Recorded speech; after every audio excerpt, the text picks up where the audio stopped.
in the spring, one in the fall, where nonprofits, educational institutions, and civic projects apply for grants. Process, we read, score, and fund grants twice a year. We are extremely excited this year. We will surpass, with this grant cycle in the fall, we will surpass $100 million into our local community, which is, just imagine the impact of that money is tremendous. And so we're very, very excited. So we're going to celebrate the best we can. Hopefully we get lots of community members here, past grant recipients here to celebrate with us. Also, past board members, we're going to have it here. It's going to be exciting. We're thrilled, so, and excited. So thanks very much, and welcome. Good morning, ladies and gentlemen. I'm thrilled to welcome you to the city of Bettendorf to conduct your business meeting. I'm Scott Nauman. I'm Mayor Pro Tem and the second Ward Alderman here. And when I stand in for Mayor Gallagher, it's usually at a ribbon cutting. But today, this is personally a great opportunity for me because I get to personally thank you for the incredible, and I don't think it can be overstated, the impact that this gaming enterprise has had on our region. Because after the farm crisis in the 1980s, I would say at that point, our future was pretty bleak. We had a lot more questions than we had answers. And I think as we look back to those first days, as Nancy said, in Riverboat Gaming, it not only provided a vibrant entertainment amenity, but it was the beginning for a tourism magnet that was able to draw people right here to the mighty Mississippi. That is a big transformative deal. And as we look around our community, we still see moments and items and things and points that, but for that, would.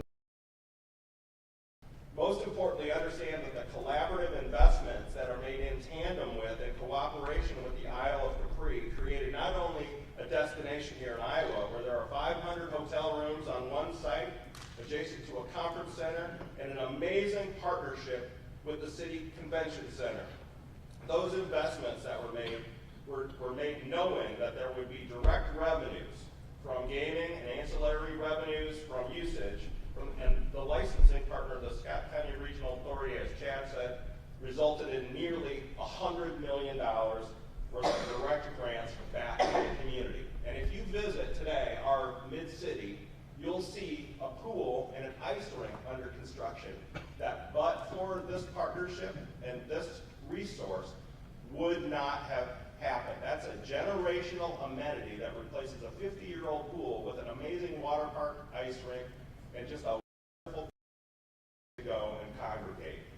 The Waterfront Convention Center has a current value of $22 million. The casino and the hotels have a current value of nearly $70 million.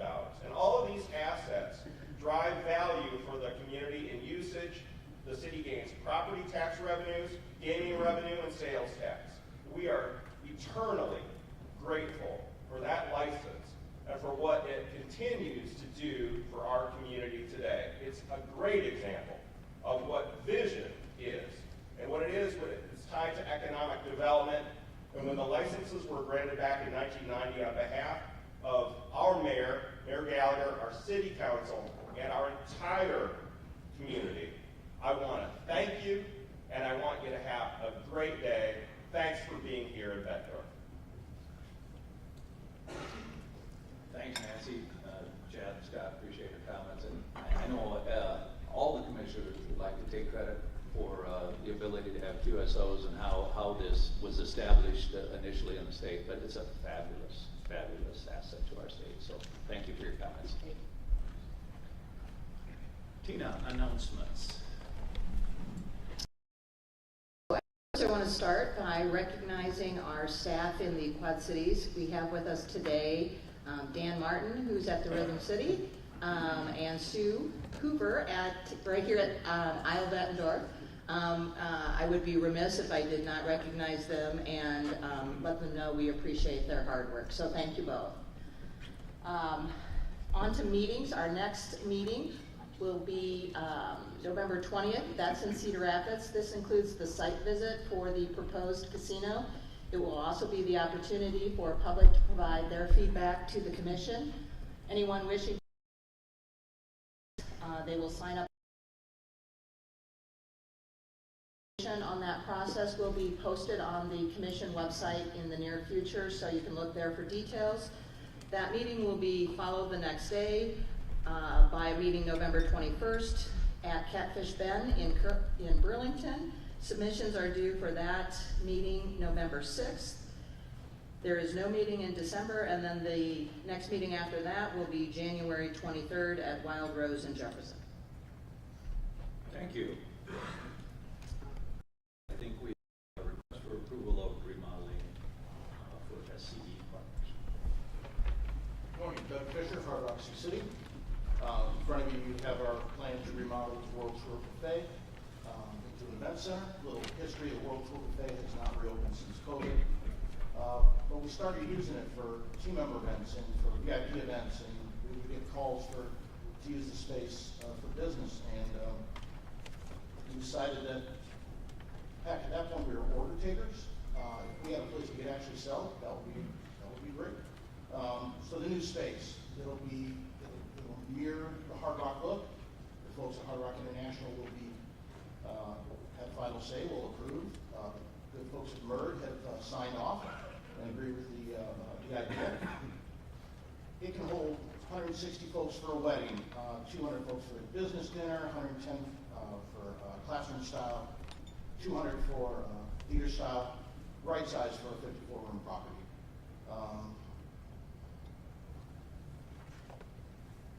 KDG out of Cedar Rapids is doing the design.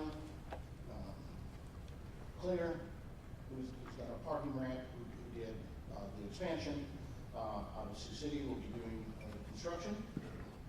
And we're looking RGA for Cleaner as well. We're excited to have this new amenity, and we're respectfully asking approval. Any questions?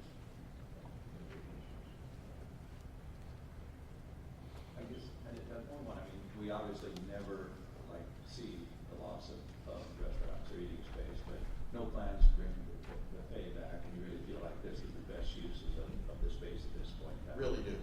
Okay. Can you remind us the other new facilities within the property? Sure, Main and Abbey and Fuel, American Grill. And move we approve? I have a motion. I will second. I have a motion and a second. Any more discussion? Hearing none, all those in favor say aye. Aye. Opposed, the same sign. Motion carries. Appreciate it, thank you. Catfish Bend, request for approval of remodel. Morning, Commissioners. Tina, Gary Hoyer, CEO of Catfish Bend Casino. I'm here with phase 2 of our remodel plan. Last meeting, I believe you approved the initial phase, which was to help us get some of the things ordered and headed our direction. And this is the rest of the story. We expect to spend in the neighborhood of $2.5 million plus on this refresh, if you will. We're not moving a lot of walls, but we're dressing it up and making it look new again. So we would ask your approval on phase 2, or if you have any questions, I'd try to answer them. Any questions for Gary?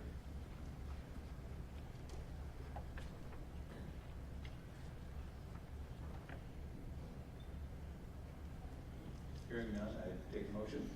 Move to approve. Second. Have a motion and a second. Any more discussion?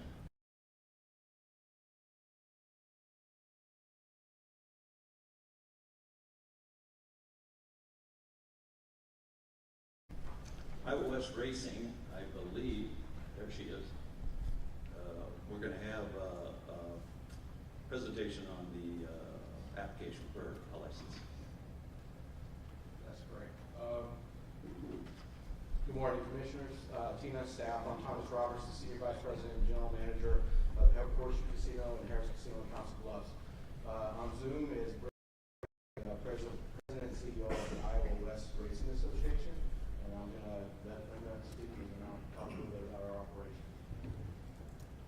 Thank you very much. My sincere apologies for not being able to be there today. I truly appreciate the rare opportunity to join you virtually, so I'm going to just make a few comments. We appreciate, on behalf of Iowa West Racing, the opportunity to request renewal of our license for Horseshoe Casino.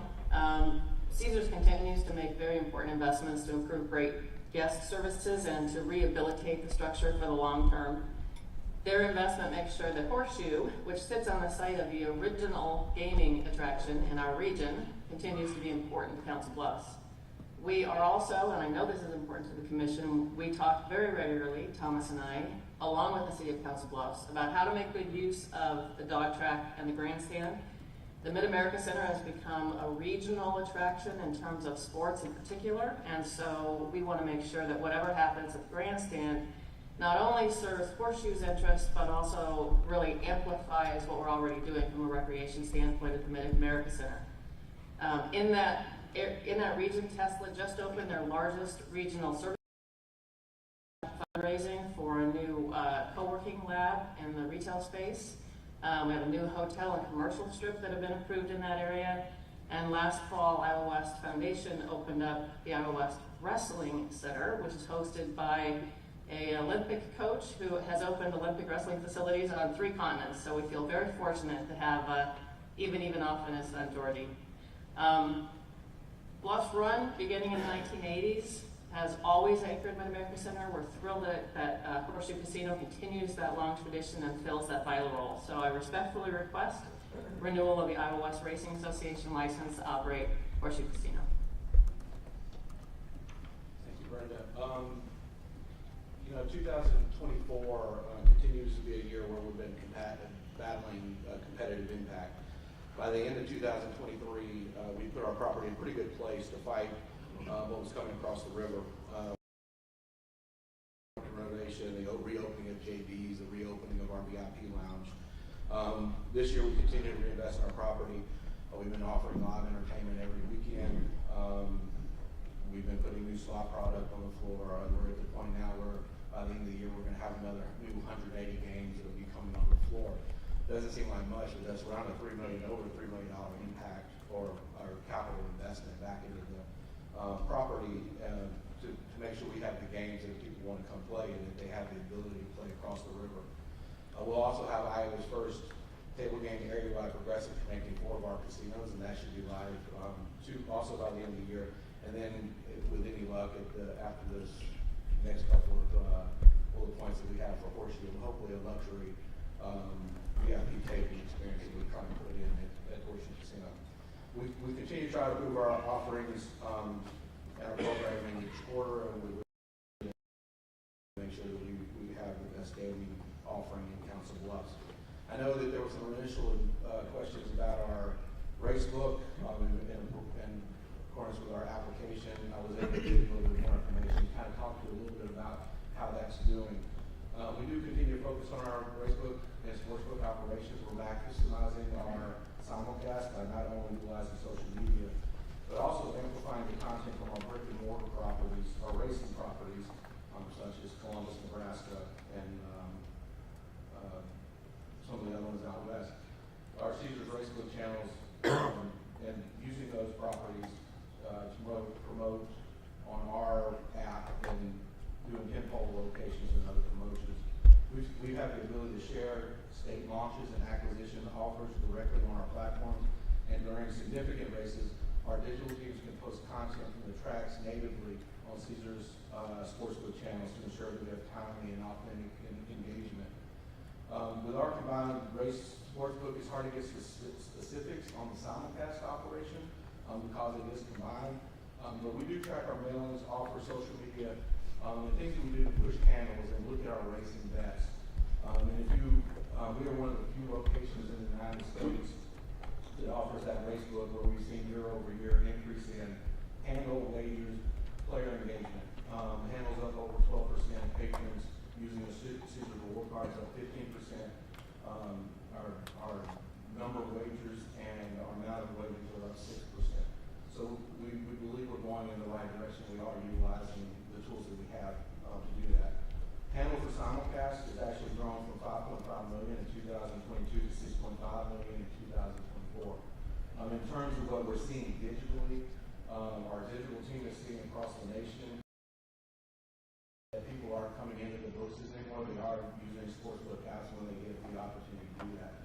So as people are entering the casino, we're seeing that they're playing on an app to bet on the races instead of just sitting in front of the book, which makes it important for us. And you can see if you go to Horseshoe, we're displaying the races in our Whiskey Roadhouse and in other areas because people, they're watching that, they're placing their bets, and they're going other places into the casino. There are plans to add cross promotions with other Cedars racetracks, adding handicap contests, and our ability to offer race wagering and sports wagering through our kiosk, that dual kiosk, gives us a competitive advantage over the other providers. And we just added, or we're in the process of adding 6 more today. So that's a little bit about it. I just want to kind of catch up on that. There were some questions that came through from that. We do remain committed to delivering the best gaming experience in Council Bluffs. Sorry, Paul. And on behalf of the 580 employees that work at Horseshoe, we also support Brendan's request for our license renewal. And I'll be happy to try to answer any questions that you might have. Can you update us on the remodel for the hotel?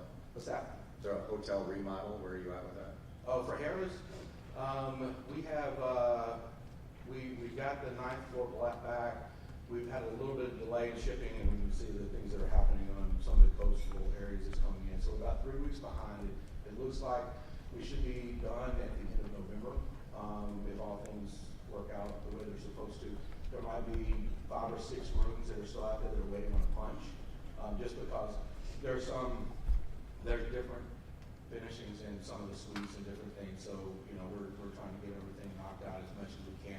We started looking at our bathrooms and our suites, and we wanted to change our suite bathrooms, but in order to do that, underneath every suite we have to cut it to the ceiling. So it's pushing us back a week to do some of those things, but we're on track to have that done by the end of the year. Any other questions for Thomas or Brenda? I encourage that if we're talking to Brenda, we need to get very close to the microphone in order to for her to hear us. So any other questions?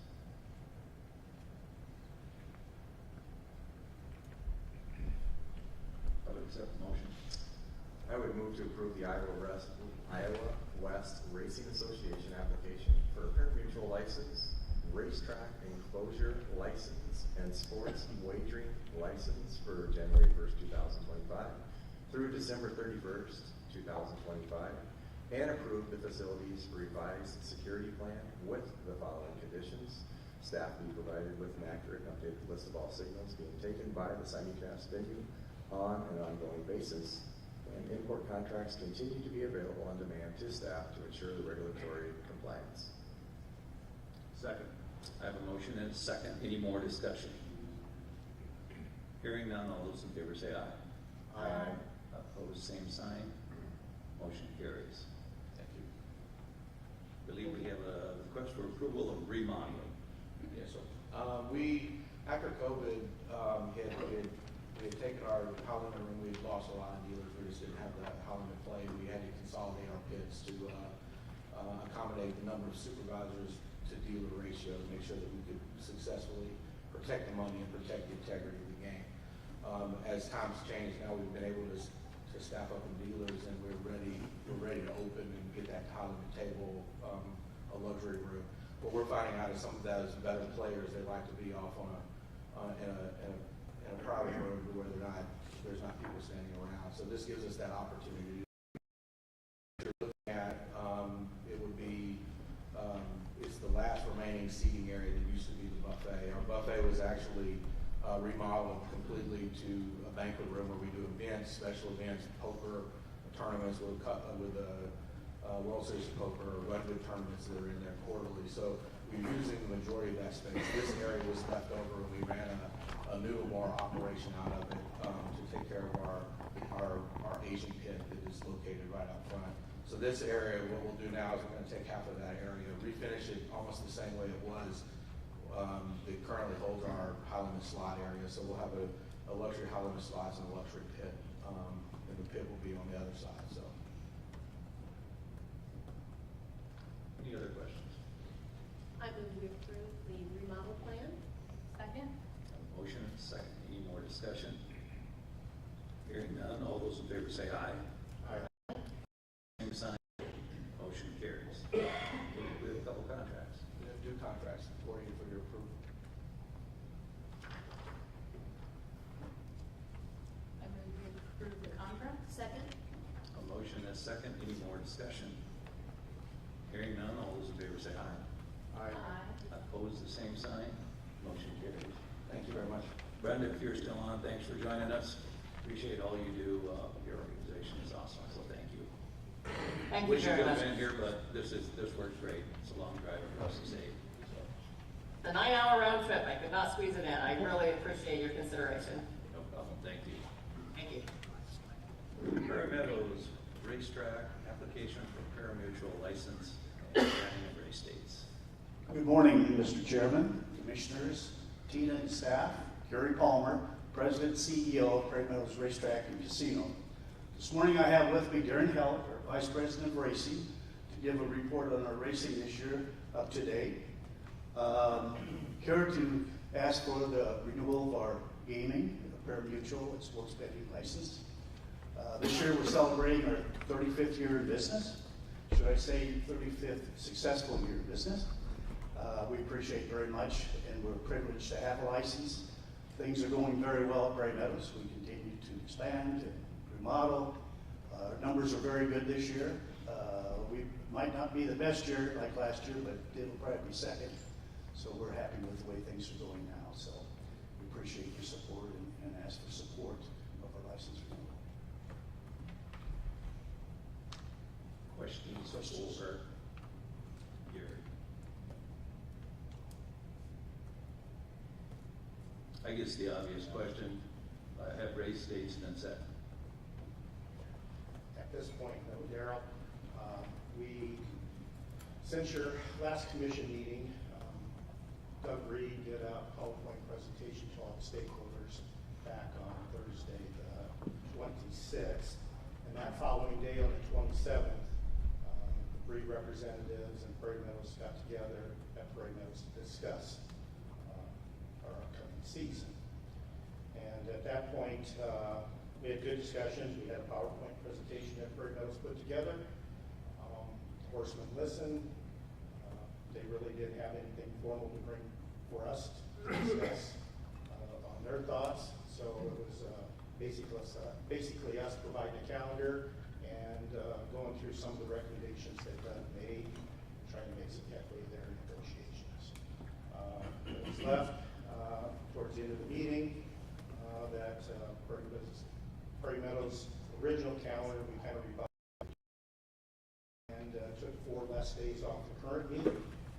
The regroups were supposed to take that back to the boards to discuss that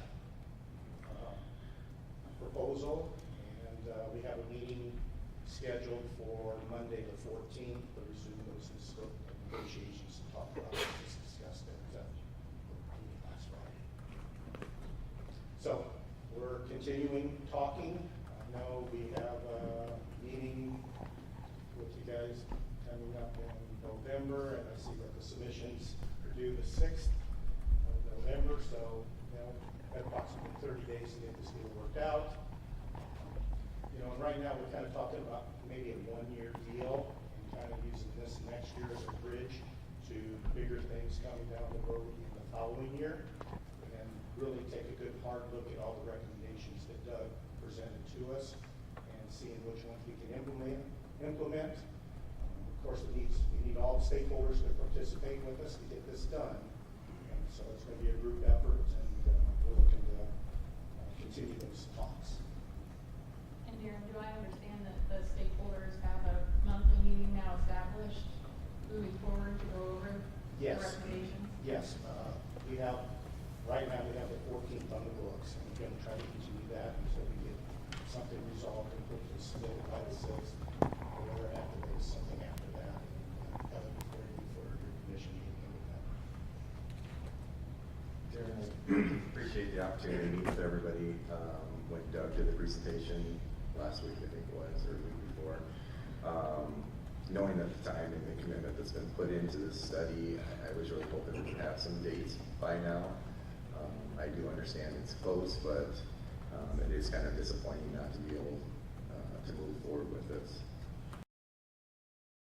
We are, if I may, we are with the horsemen, as we look at our schedule, and we look at some of the changes we think is going to happen to have horse racing viable in the state of Iowa. There are going to have to be some changes, and it's going to take a little bit to do that, and people in the industry have to have a little time to adjust. So our thought and our presentation to the horsemen is let's work this next year kind of on what we did last year, but with the emphasis on there is going to be a change in the industry. And we've got 12 months to do it and present it to the Racing Commission. But at the same time, it has to be, we feel, a stair-step process in order to change this. We can't just change overnight in an industry that's been going in Iowa for the last 35 years. There has to be some changes, but we have to have a little time to do that to be fair to all participants. So if we can do this within this next year, this time, a plan, I would say, for 5 to 10 years of how we're going to be racing in Iowa should be beneficial to Prairie Meadows as well as the horsemen in Iowa. I would appreciate that. Because, just so I understand, I mean, if there's not an agreement, then we decide, right? So I think it's unlikely that what we come up with will be as good as what all the stakeholders come up with. It's like any negotiation where you have a third party decider ultimately. And I know I don't want to pick race dates in Prairie Meadows November meeting, but we will, one way or the other. So. Yeah, I think there's no reason, I mean, I personally don't think we can approve it today. I think we have to table it. But I think it's very clear that if there is an agreement, we're not going to stop you from operating. I mean, we will grant a license, but then we will establish the dates, and I think we're all in firm agreement on that. And that's not what we want to do, but we will. And if we do, we'll follow the guidelines of the study. And so I encourage you, all stakeholders, get together, get this figured out. We don't want to do it, but we will. We feel very confident for this year when we come before you, we will have the dates and stuff. But we also feel very confident that next year when we come in front of you, we'll have a long-term plan for the racing in the state of Iowa. Excellent. Do I have a motion? Yes, I've moved to table this agenda item for the renewal of Prairie Meadows license applications and approval of race dates until the November meeting. Second. Have a motion and a second. Any more discussion? All those in favor say aye. Aye. Opposed, the same sign. Motion carries. Aaron, you're going to recap the race meet for us? Yes, I'm going to give you a brief recap of our recently completed 80-day race meet. Actually, it was 81. We had to have one extra day of makeup day on Thursday the 25th because of weather cancellation early in August. Our handle, both on track and off track for thoroughbreds, was up. We're approximately up 2.6 million off track on the thoroughbred side, or about 8%. On track, we were up about 50,000, which equated to about 2.3%. On the quarter horse side, off track handle was up about 234,000 over the prior year, or about 3.6%. And on track was up about 8,000, or about 1.4% over the prior year. So our combined handle between both the thoroughbreds and quarter horses was up about 2.9% over the prior year, or about 7.1% as a percentage. Some of the factors that showed were part of this increase was we had 11 more races between the thoroughbred and the quarter horses. The quarter horses had one less, so in theory, in practice, we had 10 more total races on the thoroughbred side, which equated to the more handle on and off track. We had some great weather on the weekends, on Saturdays and Sundays and Friday nights. That contributed. We had apron games in between our races that marketing did to keep the patrons entertained between races for about the first 5 races each night on Friday and Saturdays. And then the TVG channel, which broadcasts horse racing around the country on one channel, carried more of our races, so that helped us have those type of increases for both breeds and handle. On field size, the thoroughbreds were slightly down over prior year. This year we averaged 6.28 horses per race. versus 6.33 in 2023. On the quarter horse side, Kendall was up this year. We averaged 7.08 horses per race versus last year 7.01. So we had a slight increase on the quarter horse side of field size. We had some great performances throughout the season, especially the last day on the 28th, last Saturday. We had our Iowa Classic, which is all Iowa breds, both on the thoroughbred and quarter horse side. We had 4 quarter horse stake races, and we had 9 thoroughbred stake races. No, excuse me, 9 thoroughbred races. 8 of those 9 were stake races. So we had some great, decent field size. The handle was good. The participation in some of the categories and for the different horses was strong. I would say that the 2-year-old program is building. We had some great 2-year-old races on both thoroughbreds and quarter horses, and we always look towards the future. So hopefully next year there'll be good 3-year-olds in our racing program. Our leading owners on the thoroughbred side and trainer and jockey repeated from last year. Alex Berger was our leading jockey. Don Arnett was our leading trainer, and D&L Farms was our leading thoroughbred owner. On the quarter horse side, our leading owner was a gentleman named Tom Maher. And Tom has been with the quarter horse racing program for many, many years. And so he won the title this year. Repeat performance by Jason Olmstead as our leading trainer. And we have a new jockey win the leading jockey award, which was Romero Garcia.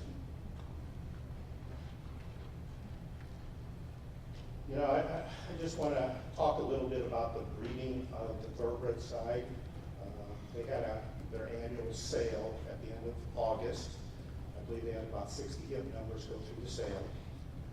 The sales topper brought $55,000 this year, and it's pretty much in line with what's occurred in the prior years. It's been $50,000, $60,000. So the sale topper was in line with what has occurred in prior years. However, the gross for the total sale was $941,000, which was a record for them. So they had a lot of horses under that $55,000 sales topper, the $30,000 to $40,000 range. More of those sell this year, and so it speaks to the quality that were in the sale for Iowa breds that people could buy. And we did see some buyers from Minnesota that were down at the sale and purchasing some yearlings, so there'll be 2-year-olds next year. So it sounds like there's some interest from a neighboring state in the region, Minnesota, that's looking to get involved with our program here in Iowa. I want to talk a little bit about catastrophic injuries. The welfare and safety of all horses at Prairie Meadows is first and foremost. We try to take care of our racing surface as best as we can. The national average for catastrophic injuries in 2023 was 1.32 per 1,000 starters. This year, on the thoroughbred side, we had 5 catastrophic injuries. So that equated to 1.40 catastrophic injuries per 1,000 starters. So we're in that range of the national average for catastrophic injuries on the thoroughbred side. On the quarter horse side, we just had 1 injury, and we had close to 1,500 starters. Is that average, I assume that's all different kinds of track surfaces throughout the country? Yes, yes. Thank you, sorry. No. Along those same lines,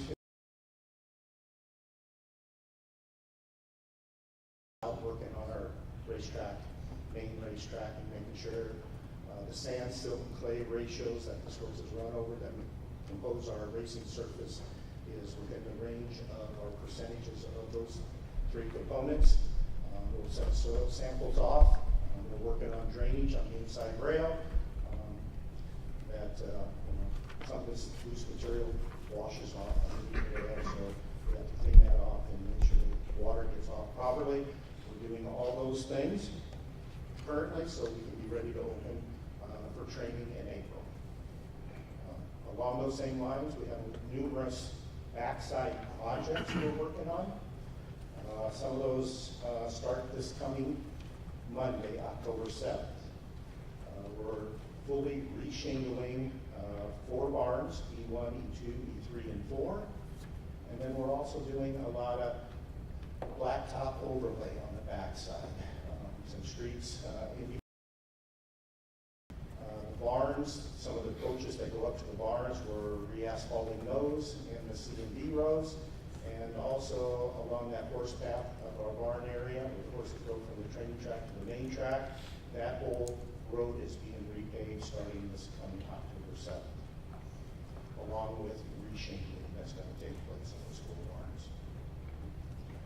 On October 14th, we start the project of barn window replacement. Where we have new barns where the windows are lower, and we're going to start working on the remaining barns that the windows are up higher. That starts on the 14th. We're going to start in row D, 1 and 2, and go to C5 barn. And start those barns, lowering those windows to help with the ventilation that the horsemen were asking for. In addition to that, we had some very hot weather, and we had to make some changes with our protocols in the paddock, and we're adding fans to each stall where the horses get saddled prior to going out to the track. The horsemen and both horses we got together decided to help that air circulation on those hot days, to keep air movement back in those stalls.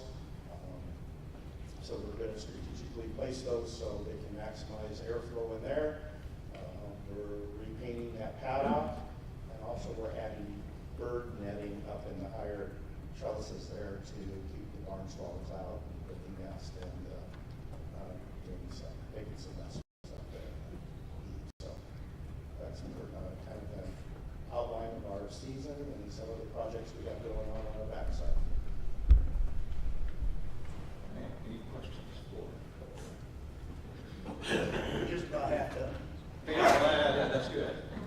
One question I had, obviously, it's great that we reversed the trend on the quarter horses. We're up slightly on field size. This thoroughbreds are down still, and that's a trend that's fairly continuous. Space-wise, at the end of the year, about how many quarter horses, thoroughbreds, were you holding on track at the end of the year? Because we know we're full at the beginning of the year, but we need to keep those horses around and have horses that run races. So it just doesn't seem like that's a trend that's reversing, that somehow it has to change. Correct, Daryl. I'm just trying to reflect back on our equine population, and usually we hit the zenith sometime end of June, 1st of July, and both thoroughbreds and quarter horse population. We have the most horses, active horses in the stalls, and we'll probably run close to 95% on the thoroughbreds at that time. Install occupation, and the quarter horses are probably around the 90 percentile area. And then after that, we have some tracks that open on the thoroughbred side about the 3rd week in August, Remington Park. We probably lost 125, 50-ish horses to that racetrack, and then things just, a new racetrack in Nebraska, Columbus, property opened and ran 15 days in September, and some of our less competitive horses on the thoroughbred side went over there and raced. So, starting about the 3rd week in August, depletion on the thoroughbred side starts occurring, and we get less and less and less. The quarter horses do have some tracks that they filter to, but not as many. We have some of our stronger trials and derbies in September, and they stick around for those, qualify for those. Darren, for those that don't know, I know you said about 100 left. Do you want to share versus Prairie Meadows and what your average is? I think it will shock a lot of people. Well, we have stall space for about 1,419 horses stall-wise. We try to allocate about 960 stalls for the thoroughbred for the mixed meet, and approximately 420 stalls for the quarter horses. And then we have some ponies and that we're doing work for Prairie Meadows, there's outriders, and there's quite a few horses on the back. So.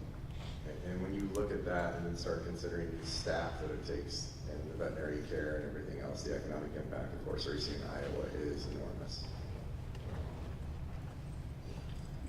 Thank you much. No other questions? We'll move on to contracts. I believe you have 6 contracts. Yes, sir. Any questions for Gary on the contracts?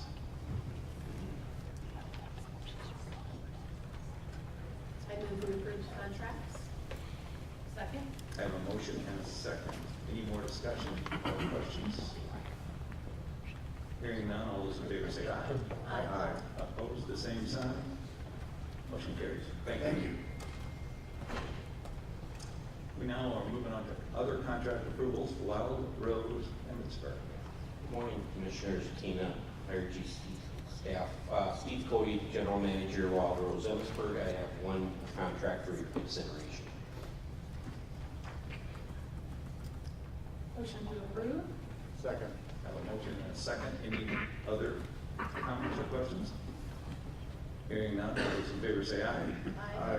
Opposed, the same sign. Motion carries. Thank you. I'm also, and he has 2 contracts for your consideration. Any questions? Move to approve. Second. I have a motion and a second. Any other questions or comments? Hearing none, all those in favor say aye. Aye. Opposed, the same sign. Motion carries. Thank you. Thank you. I will see that door. Nancy.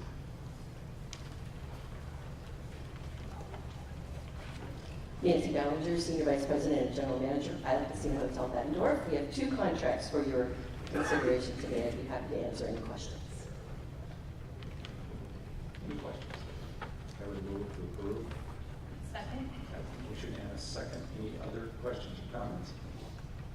Hearing none, all those in favor say aye. Aye. Opposed, the same sign. Motion carries. Thank you. Thank you. I almost forgot to vote. That's right. Diamond Joe Worth. Morning, Commissioners, Tina, IRGC staff, Scott Smith, General Manager of Diamond Joe Casino and Hotel, I guess I should say too, because we don't make stuff with Wendy. Before you, 3 contracts for your approval. I'll be happy to answer any questions. Any questions?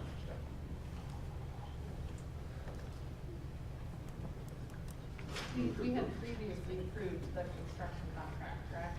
This was- Yeah, so this is an extension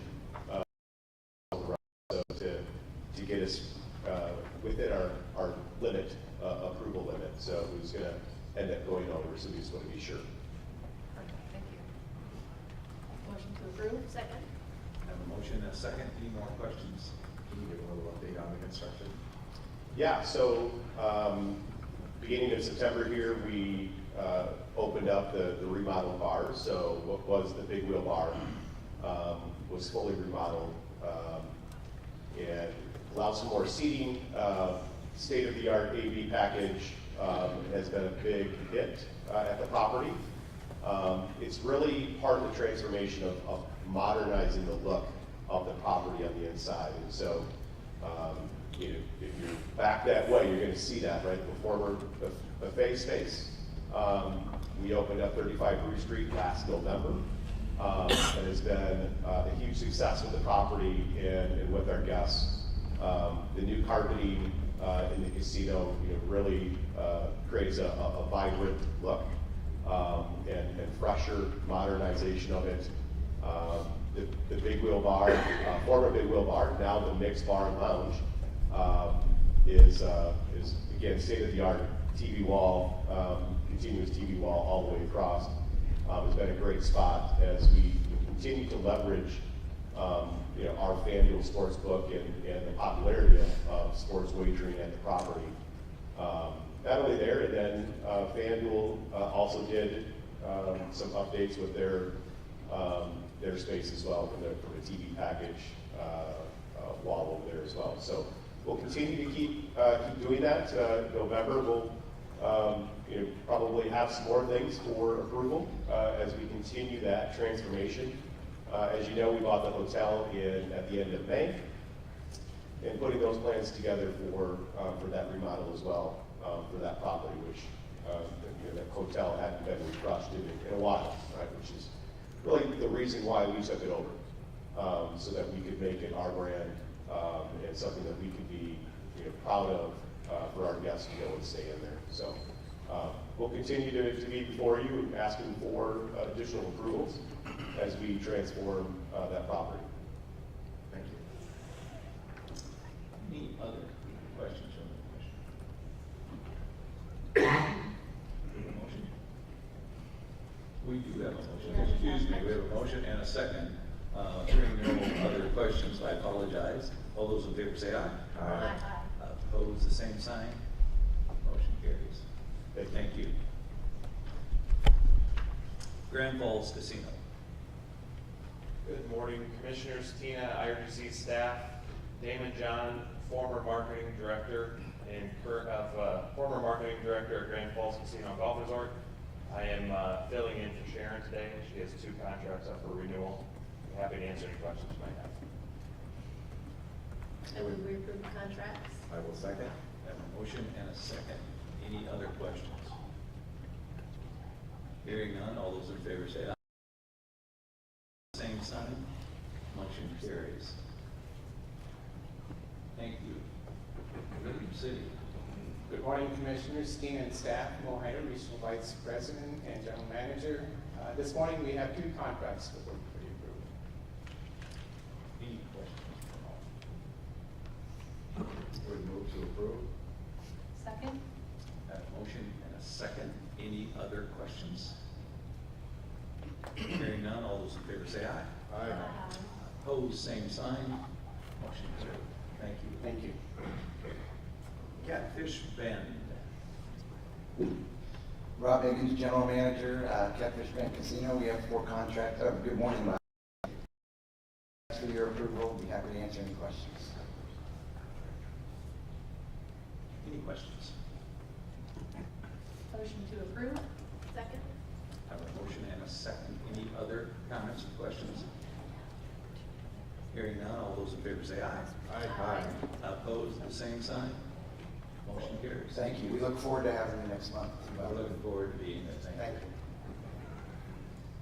Riverside Casino and Golf Resort. Good morning again, Damon John, General Manager, Riverside Casino and Golf Resort. I have 4 contracts for you. Happy to answer any questions you might have. Questions for Damon? You wear a lot of different hats, so we appreciate you being here. Move to approve. So I have a motion and a second. Any other questions or comments? Hearing none, all those in favor say aye. Aye. Opposed, same sign. Motion carries. Thank you. HGI Lakeside. Dave. Good morning, Commissioners. Dave Monroe, General Manager for Lakeside Casino and Osceola. I have 1 contract today, and I'd be happy to answer any questions. Any questions?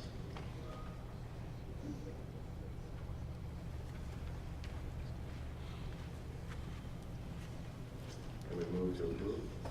Second. I have a motion and a second. Any other questions? Hearing none, all those in favor say aye. Aye. Opposed, same sign. Motion carries. Thank you. Thank you. Ameristar Casino Council Bluffs. Good morning, Commissioners, Steve and staff. Paul Zach, General Manager, Ameristar Council Bluffs. We have 3 contracts for your approval today. I'd be happy to answer questions if you have any. Any questions? Motion to I have a motion and a second. Any other comments or questions? Hearing none, all those in favor say aye. Aye. Opposed, same sign. Motion carries. Thank you. Thank you. Okay, now, step into the hearings. Excuse me, thank you. We have 3 matters today. The first one involves Blue Bat Iowa LLC. They operate ClutchBet, a duly licensed advanced deposit sports wagering operation.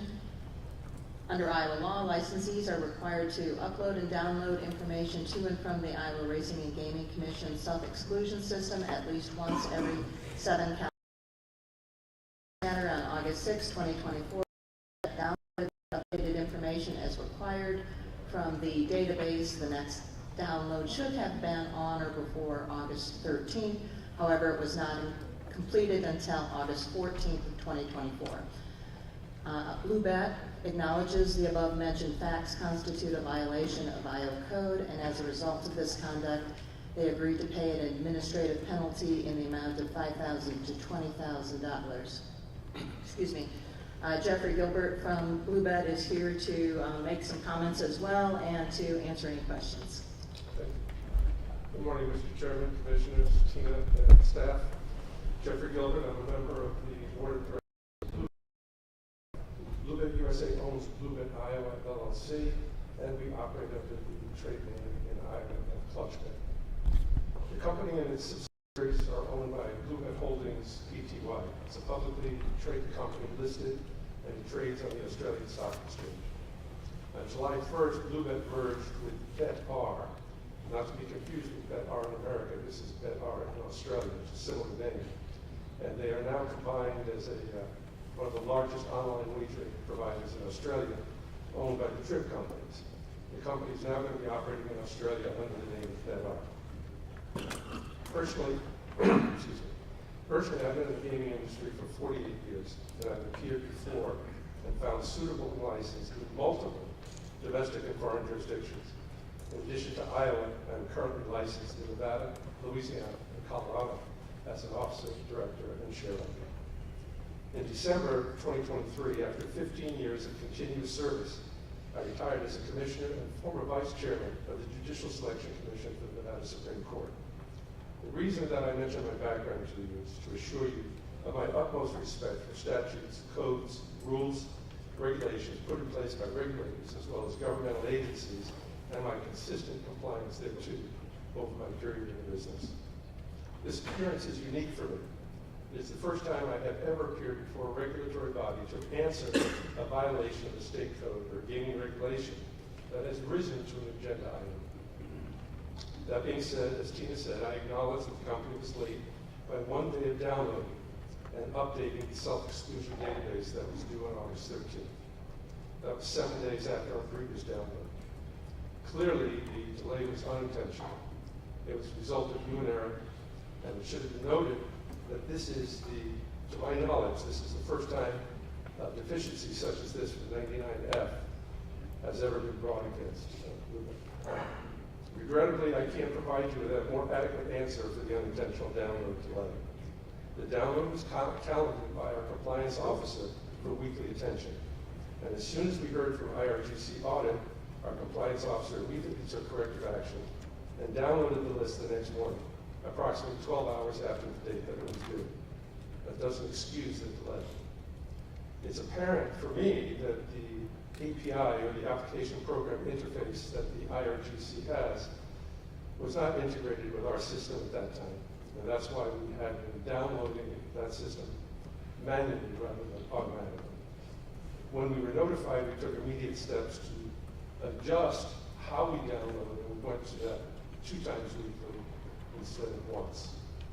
But now, regrettably, we're leaving Iowa, and I'm sorry that didn't happen earlier, actually, so we could have had time to make the necessary adjustment. We are grateful, though, that the download today did not have any adverse effect on the state, our database clients, or the company. No self-excluded persons or registered accounts received any promotional offers, and there were no transactions to any persons on the list. As I'm sure staff administrators told you, Bluebet is in the process of winding down its business in Iowa, and we have presented that wind-down plan to staff. On August 29th, we notified all database clients of the procedures for refunds, any deposits, and settlement procedures for wagers that were placed on future dates. Subsequently, we terminated our online wagering portal on September 16th. At this time, we are in contact with staff, and we're providing attestations to those results. We have also begun communications with staff for the final audit procedures. I'm happy to tell you today that all of the refunds have been mailed out, all the checks have been mailed out. All communications with clients have basically taken place, and there are no issues that I know of at hand that would delay any further distribution of those funds. With thanks, we've enjoyed our relationship with the IRGC staff and have appreciated their input and guidance since we began operations in Iowa in 2022. In closing, under the explanation and circumstances I've provided to you, we respectfully request the Commission's consideration in applying the lowest administrative penalty possible, and today I'm prepared to sign the stipulated agreement. Thank you. Thank you. Any questions?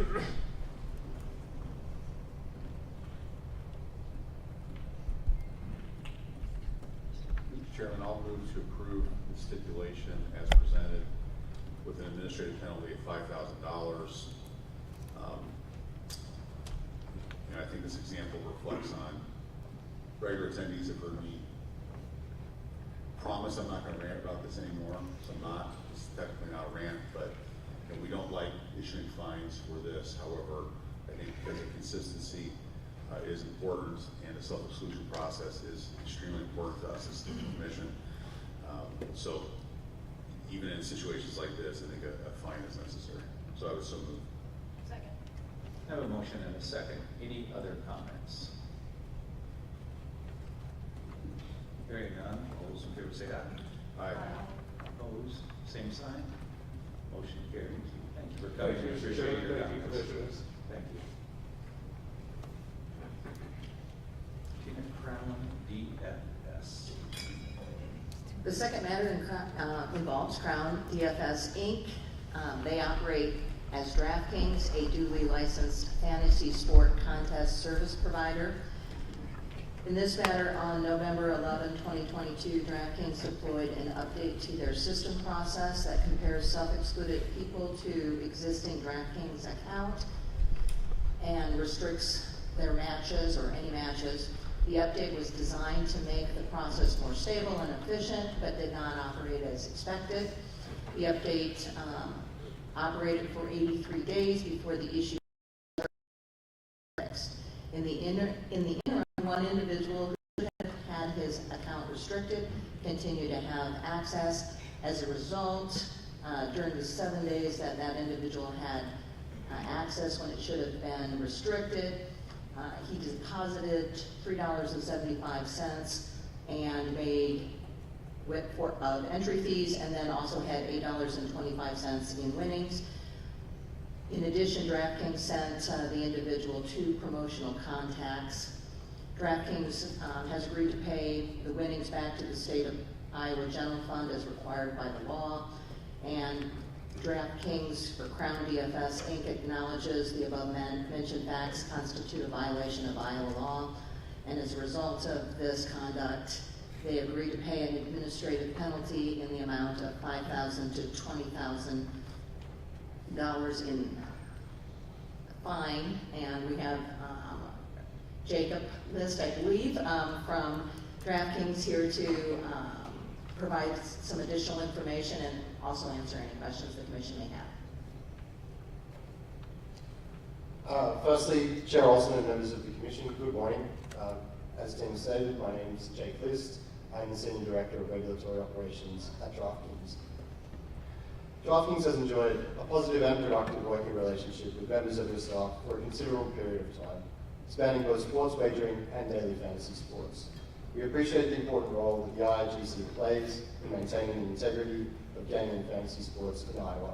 And I can say personally that I appreciate the expertise and professionalism of the staff I have interacted with in my role at DraftKings since we launched sports wagering in early 2020. Regarding the issues at hand, self-exclusion matching, and also I believe we're going to talk about content offering restriction subsequently. Both of these are self-reported and remediated carefully. I have re-reviewed both before the meeting today, and I would be happy to answer any questions that the commissioners have. Any questions? I have a question, probably more for you, Tina. So, this is a fairly old infraction, and is there anything else that's pending that we may see coming down the pike for this same licensee? Not that I am aware of. no infractions in the last 24 months, correct? Not as it relates to this specific Just all issue this. at least. Other questions?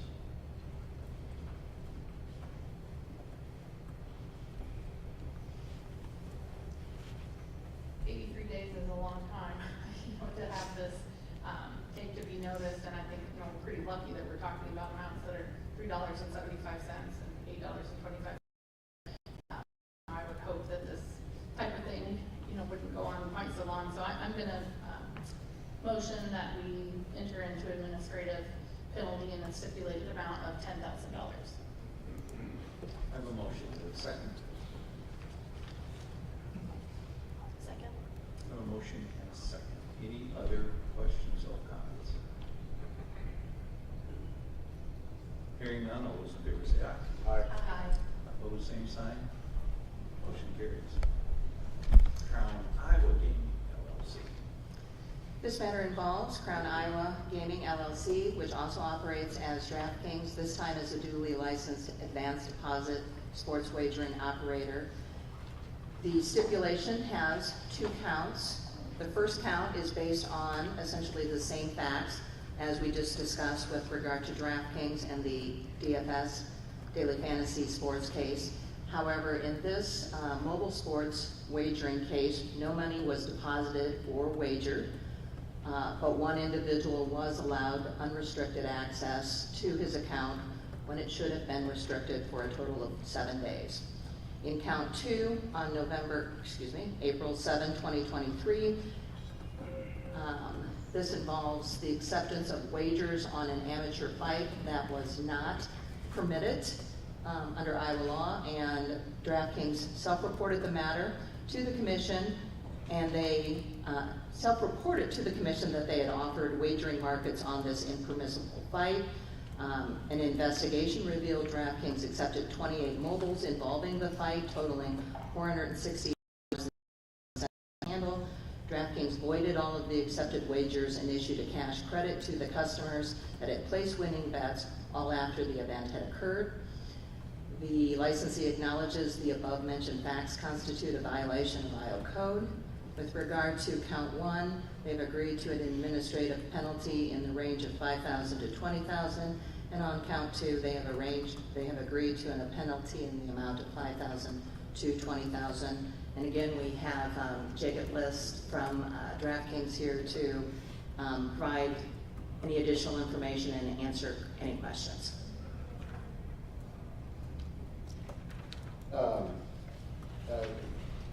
The issue in question regarding the self-exclusion matching is the same issue that we talked about, the stipulation.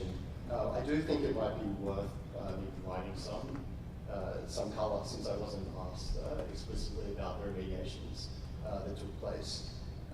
Firstly, the self-exclusion matching issue was an error in the software deployment.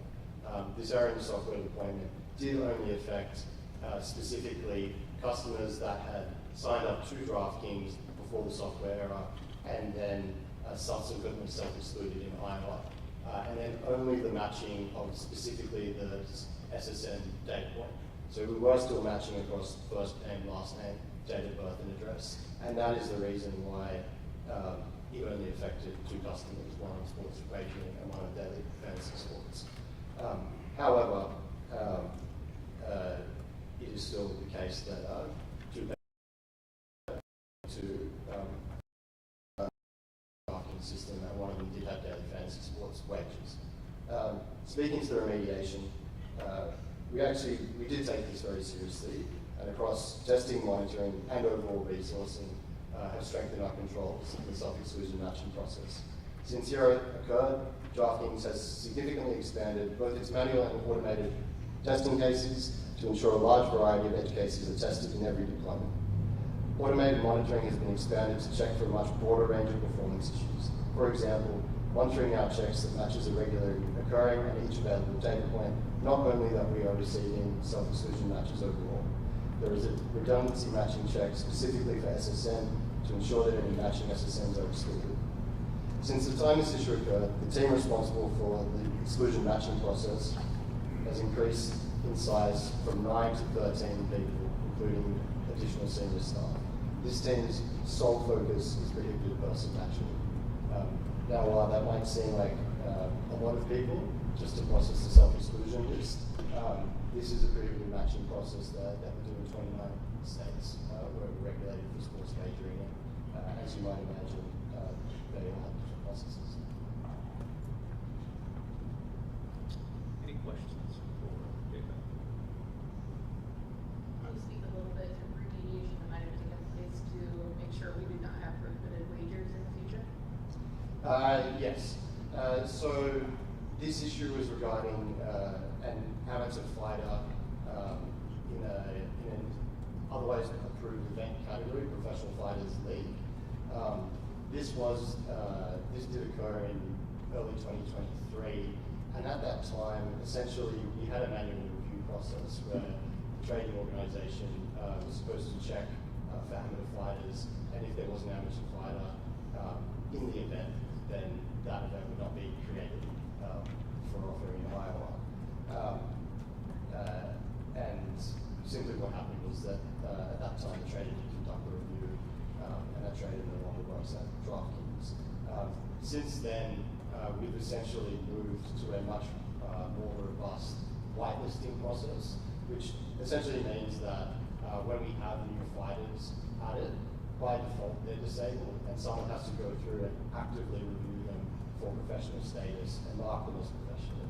So rather than someone having to do something proactive in order to prevent the fight from appearing, now someone has to conduct a proactive review in order for it to appear in the first place. And we think this is much more robust control.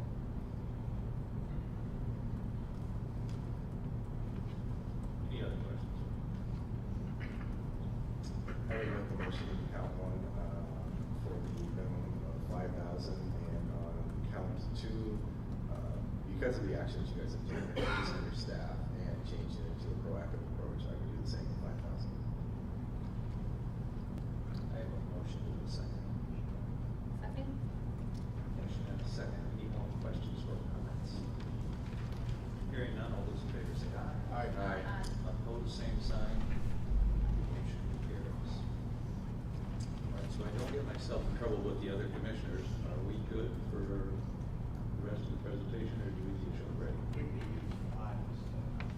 Okay, let's take a 5-minute break, and then we'll be back here. Everybody, we're going to try to hold it for 5 minutes, so take a short break, and we'll be right back.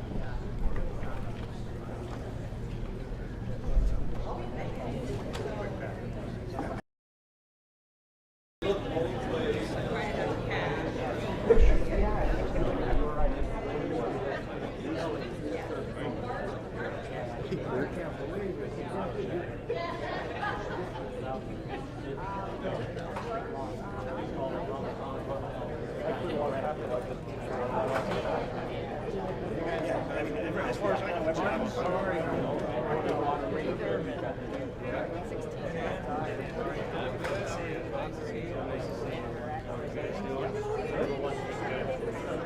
Busy day for you guys after this? Are you going back out of town?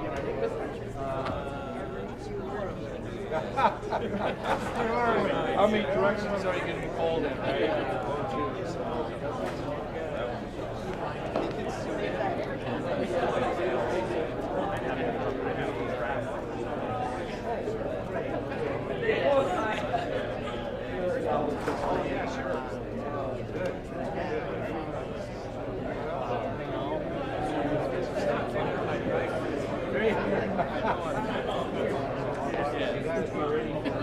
What if I say all these things coming up? Very good. Oh, for sure.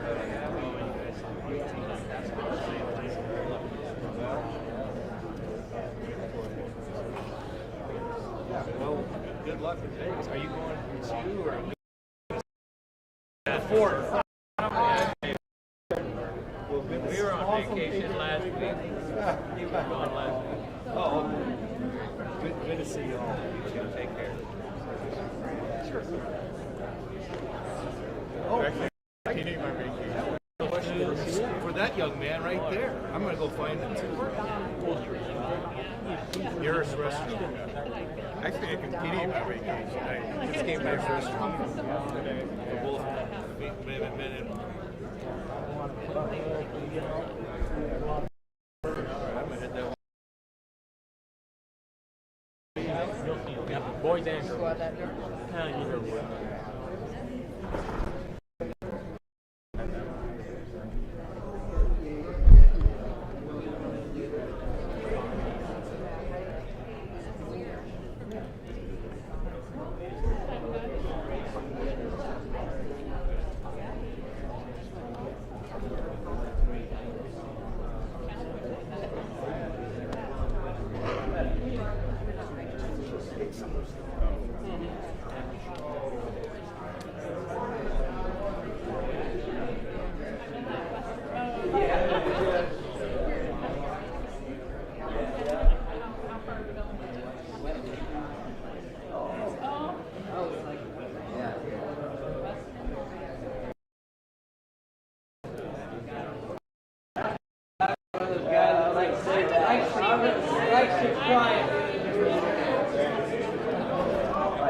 Yeah, sorry, we'll just...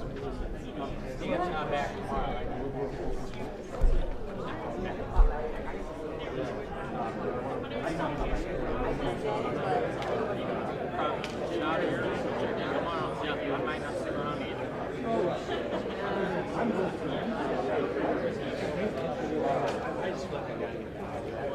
The whole morning. Got a few things to get caught up on. Plus, they want my big started a sports wagering investigation.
time if I have either. Sure, we'll talk to you soon. Yeah. We'll walk towards it.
It is time to come to order. I don't know if Mike or Sean, if everybody would grab their seat.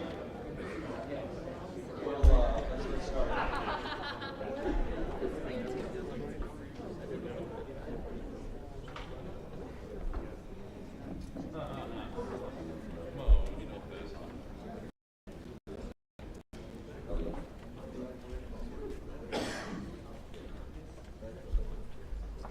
As I believe everyone is aware, the commission was accepting applications for Lynn County. At this point, we've received one application and the deadline has passed. So at this point in time, we're going to listen to a presentation from Cedar Development Group LLC and Lynn County Gaming Association. Good morning, Mr. Chairman, ladies and gentlemen of the Commission, Tina and staff. Thank you for the opportunity to present to you today. My name is Brent Stevens. I'm the founder and chairman of Peninsula Pacific Entertainment, or otherwise known as P2E. To be with you here today. Our entire team is very excited to share with you our vision of this project.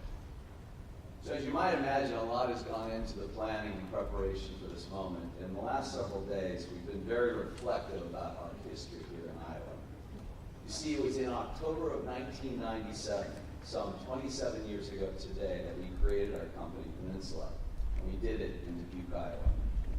It was a pretty humble beginning from that original riverboat, the Diamond Joe Casino, but it marked the beginning of what has become a 2.5-decade journey, which we hope to continue with Cedar Crossing. It's my pleasure to introduce you today the key members of our presentation team. Each of us brings a wealth of experience and a deep commitment to making Cedar Crossing Casino and Entertainment Center a reality.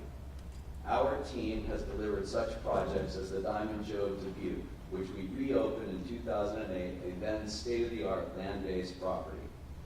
The Diamond Joe Northwood in 2005, which, due to its success, we practically doubled the next year. And of course, the Hard Rock Hotel and Casino in Sioux City, reimagining the opportunity Sioux City had to revitalize its downtown corridor. These developments reflect our long-standing commitment to Iowa and our proven ability to create destinations that resonate with the communities we serve. So let me introduce to you our Iowa-based team. Jonathan Swain, the president of CRDG, Natalie Schramm, who you all know is a board member member, and as a matter of fact, was the very first person I met when I came across the bridge in October of 1997 to see the original riverboat, the Diamond Joe. Natalie, it's great to have you here today. Thanks. Aaron Gomes, the president of P2E. Dustin Andrenak, our chief financial officer, and Kim Pang, our vice president of development. Before I introduce the other members, I just want to take a moment and pay special tribute to two gentlemen from Cedar Rapids that are here today, without which we wouldn't all be here, and that's Steve Gray and Drew Skogman. These two gentlemen were the visionaries back in 2012 for the referendum. They brought us in, asked us our opinion. We've been partners, and they've led the 66-member group of local investors in Cedar Rapids, and I just want to say thank you. We couldn't be here with you two gentlemen, so thank you very much, Drew and Steve. So in addition to the P2E team, I'd like to introduce a few more key individuals who will be presenting to you today.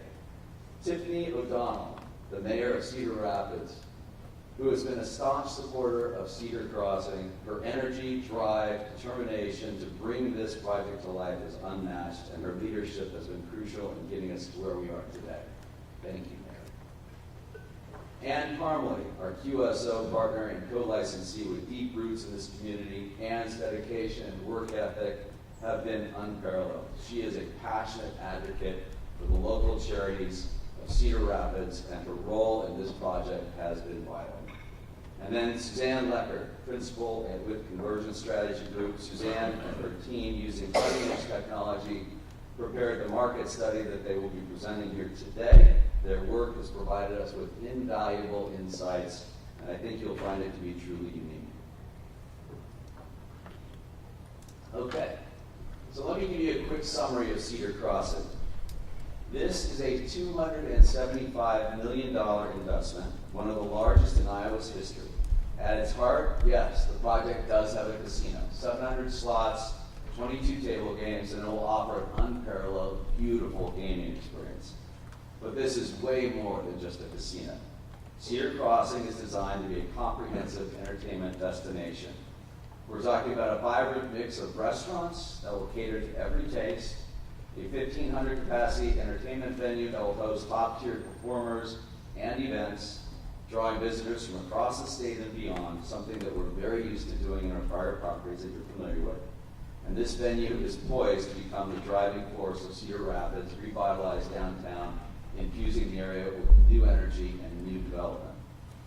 That's not all. The project also includes an arts and cultural center that will become a cornerstone of community engagement alongside a cutting-edge STEM lab designed to inspire and educate the next generation of our innovators, plus a convenient shuttle service that will allow our property to connect with local hotels, local attractions in Cedar Rapids, and become a key player in the revitalization of downtown Cedar Rapids.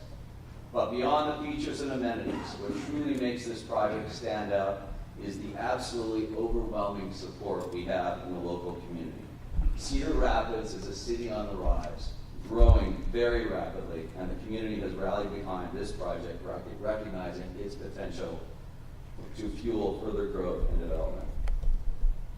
We all know about the competition that's coming. People get very, very concerned about competition. We see it as a good thing. We're prepared to make a $275 million investment, which will generate $80 million in incremental gaming revenue for the state of Iowa and reimagine a portion of what the state has to offer in terms of this property. But this is just a preview. We're excited to get going with the rest of it. I'd like to dive into each of these components with the rest of our team. I'll turn the presentation over to John. Thank you.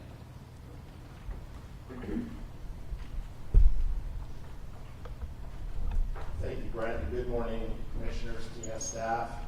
It's really an exciting moment to be here today, again, presenting our project to the commission. We've been committed to bringing Cedar Crossing to life for many years. I've been personally involved and invested in this journey for the last 11 years.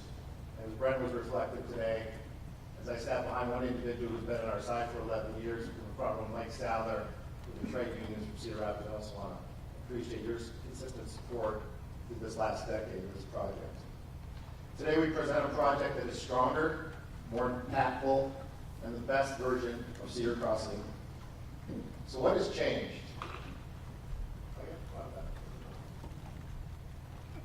So what has changed since 2017? I think it's an important question to answer. First, population growth in Lynn and Johnson County has been significant, up 12% compared to the state average of 4.7%, which means 41,000 more people are calling this region home. Our study shows that this growth in population represents unmet demand not met by the current casino operators, making Cedar Crossing more relevant and needed than ever. Number two, the industry has grown. In 2017, the Iowa gaming industry was a $1.5 billion revenue industry. And combined with sports wagering in 2024, we've just got barely under $2 billion.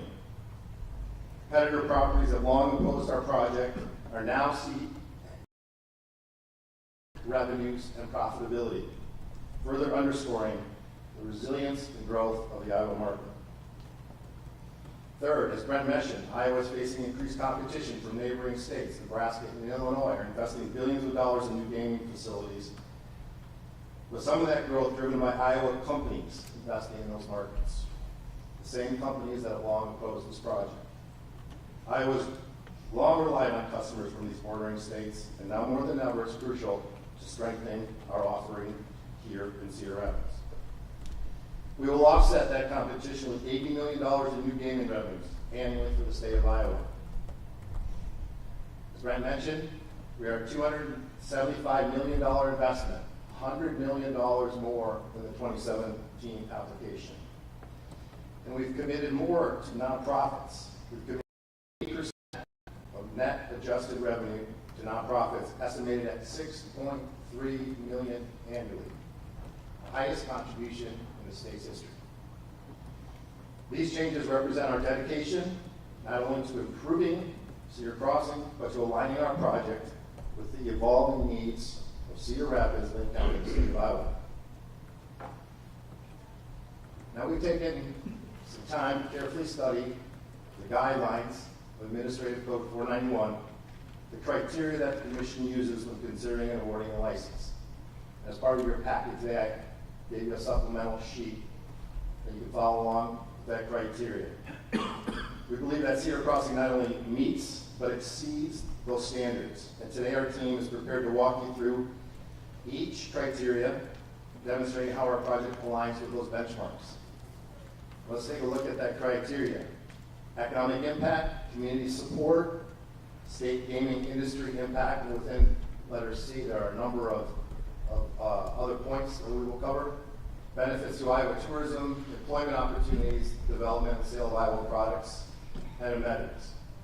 Our goal today is to show how Cedar Crossing excels in each of these areas, ensuring that this project is a significant asset to Lynn County, Cedar Rapids, and the state of Iowa. So first, I'd like to introduce Suzanne Lecker, Managing Partner with Convergence Strategy Group, to discuss the first criteria, economic impact.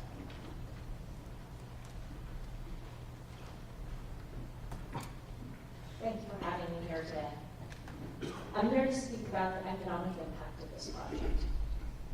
Have you seen from the materials you've been provided by my firm, Convergence Strategy Group, we project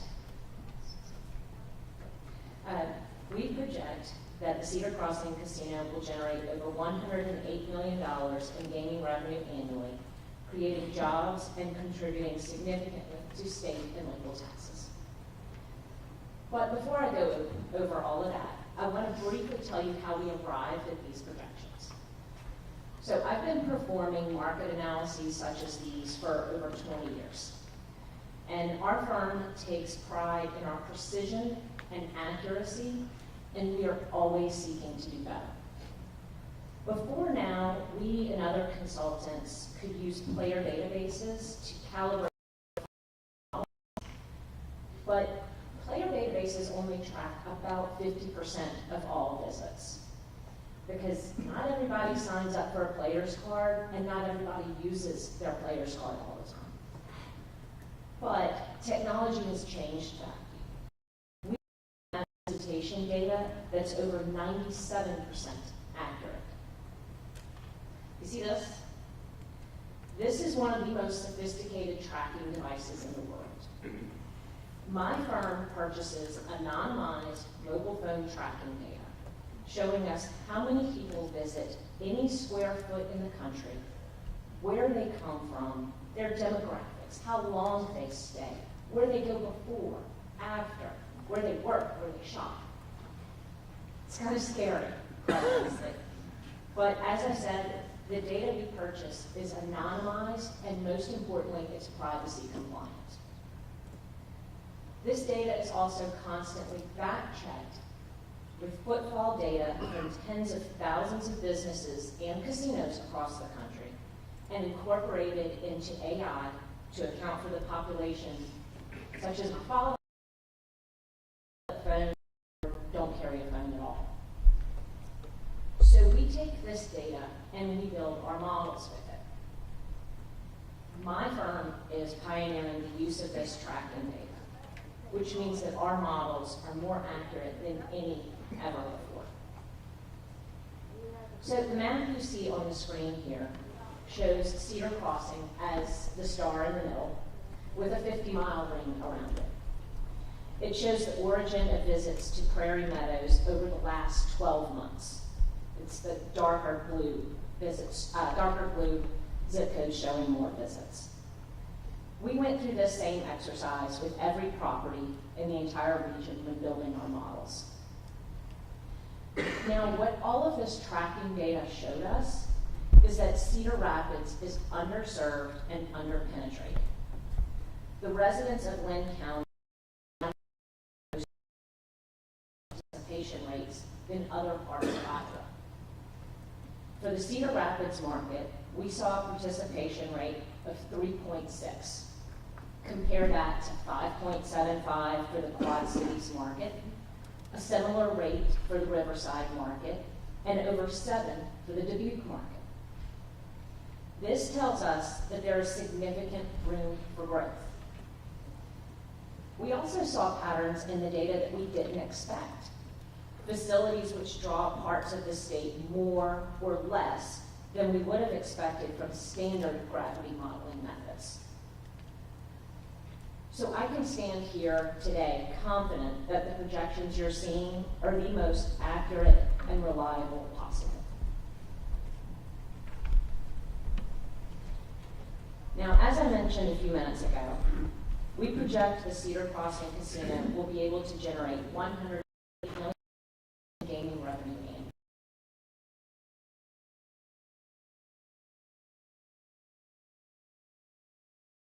In new gaming revenue for the state of Iowa. This is growth, as the region is underserved. The casino's construction will create the equivalent of 1,100 full-time jobs over 18 months, and over half of this work is expected to go to Lynn County residents.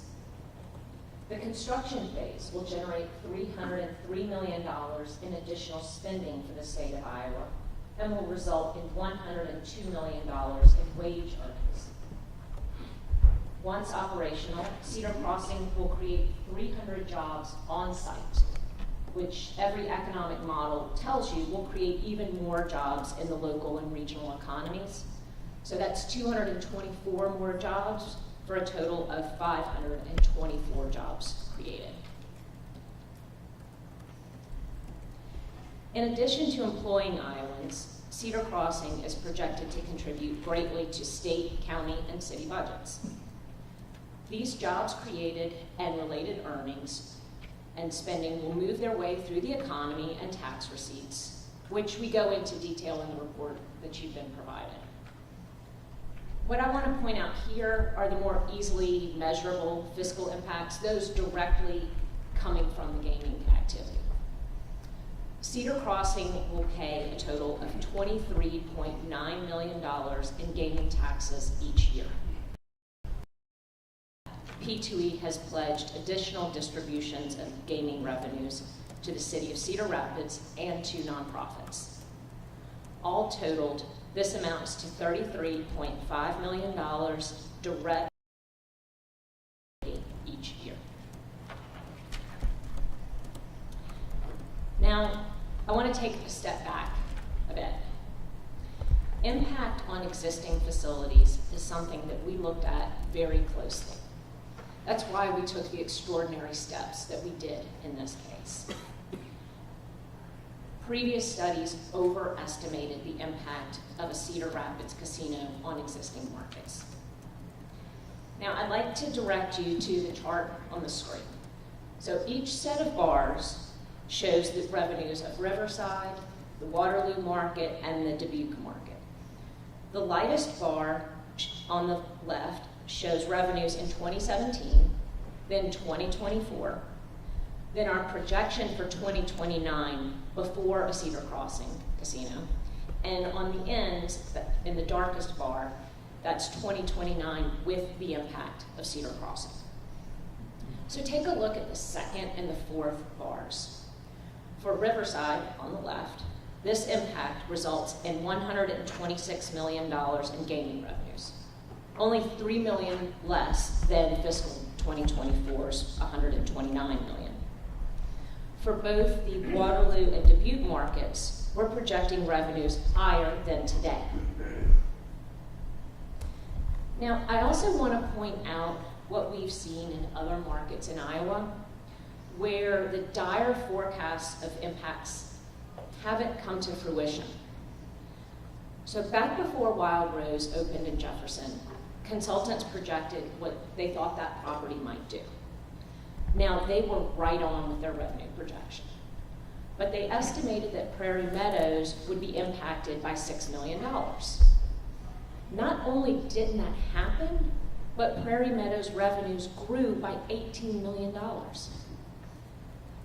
Prairie Meadows experienced a brief dip in revenues from the new competition at first, but within 4 years had bounced back 10% higher than before.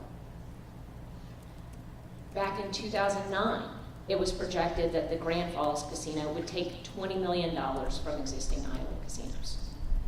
But in the year after it opened, its nearest competitors were up 10%. Capital investments were made at those properties, and after 5 years, they were up by $24 million, or 14% higher than before Grand Falls opened.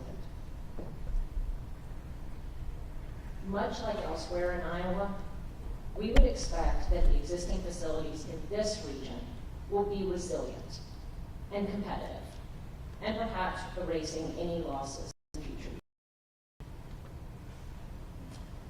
Now with that, I'm very humbled to introduce you to Tiffany O'Donnell, Mayor of Cedar Rapids, who will speak to the support of her community.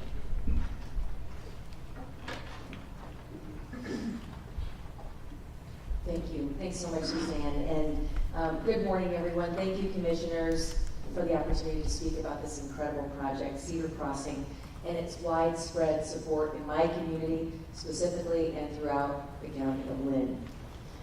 Cedar Crossing represents a promise to voters who have said through 2 consecutive referenda that they want the same chance that others in our state have been granted to bring a casino and entertainment center to Cedar Rapids, the second largest city in the state. In 2021, Lynn County voters permanently authorized gaming. It was the same year I was elected mayor of Cedar Rapids, and I am committed, as I've said since that, to the will of the people. The project is supported by local investors, as you see some here today, business leaders, also who you see here today, and elected officials, nonprofit organizations, and a host of other community stakeholders who have enthusiastically provided letters of support for this project to the Commission. This project has deep roots, as you've heard already.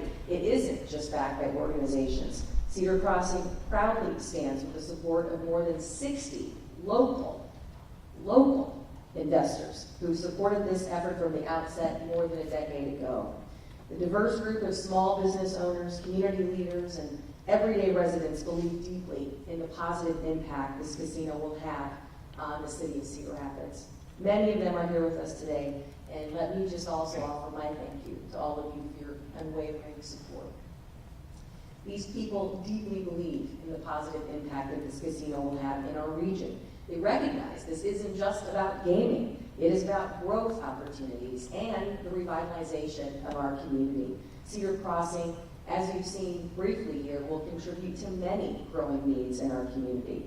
The City of Cedar Rapids will receive $1.8 million annually for our Community Betterment Fund, which will help us respond to future challenges as well as opportunities. It will also mean $500,000 in gaming tax revenue for Cedar Rapids. We will realize a minimum of $50 million assessment of land that has been off the tax rolls since our devastating floods of 2008 that submerged more than 10 square miles of our city underwater. Cedar Crossing will breathe new life into an area that has long deserved its moment. Yes, as you saw, Cedar Crossing will have a casino, though it will also be a comprehensive entertainment destination. Restaurants, bars, a stage for concerts, comedians, other acts, and an arts and cultural center alongside a STEM lab that will further enrich our already vibrant arts and entertainment scene in Cedar Rapids. It'll help a region that is working every day to provide value and quality of life for our residents, and it will offer a compelling reason for them to stay and build lives and futures in the corridor. Cedar Crossing represents our resilience and smart urban planning, frankly. It'll provide flood control measures that further demonstrate our commitment to learning from the past to build a safer future for our residents. And the benefits don't stop there.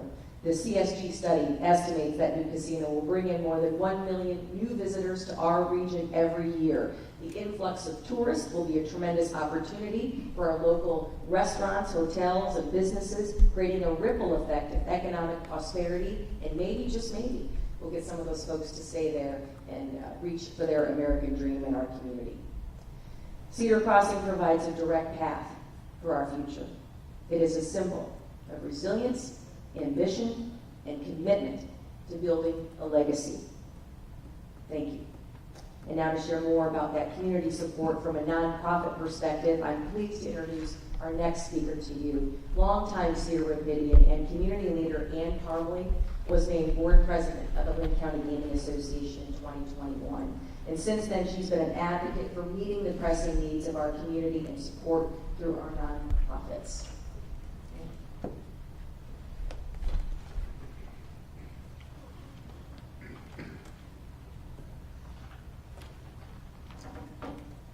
Thank you, Mayor. And good morning, Commissioners, Tina, and staff. I'm proud to stand here today and represent the Lynn County Gaming Association's vision for nonprofit support in the region, something we will be honored to see through if the gaming license is granted from the IRGC. First, I want to introduce you briefly to the board members of the Lynn County Gaming Association. I'd like to take a moment to do so.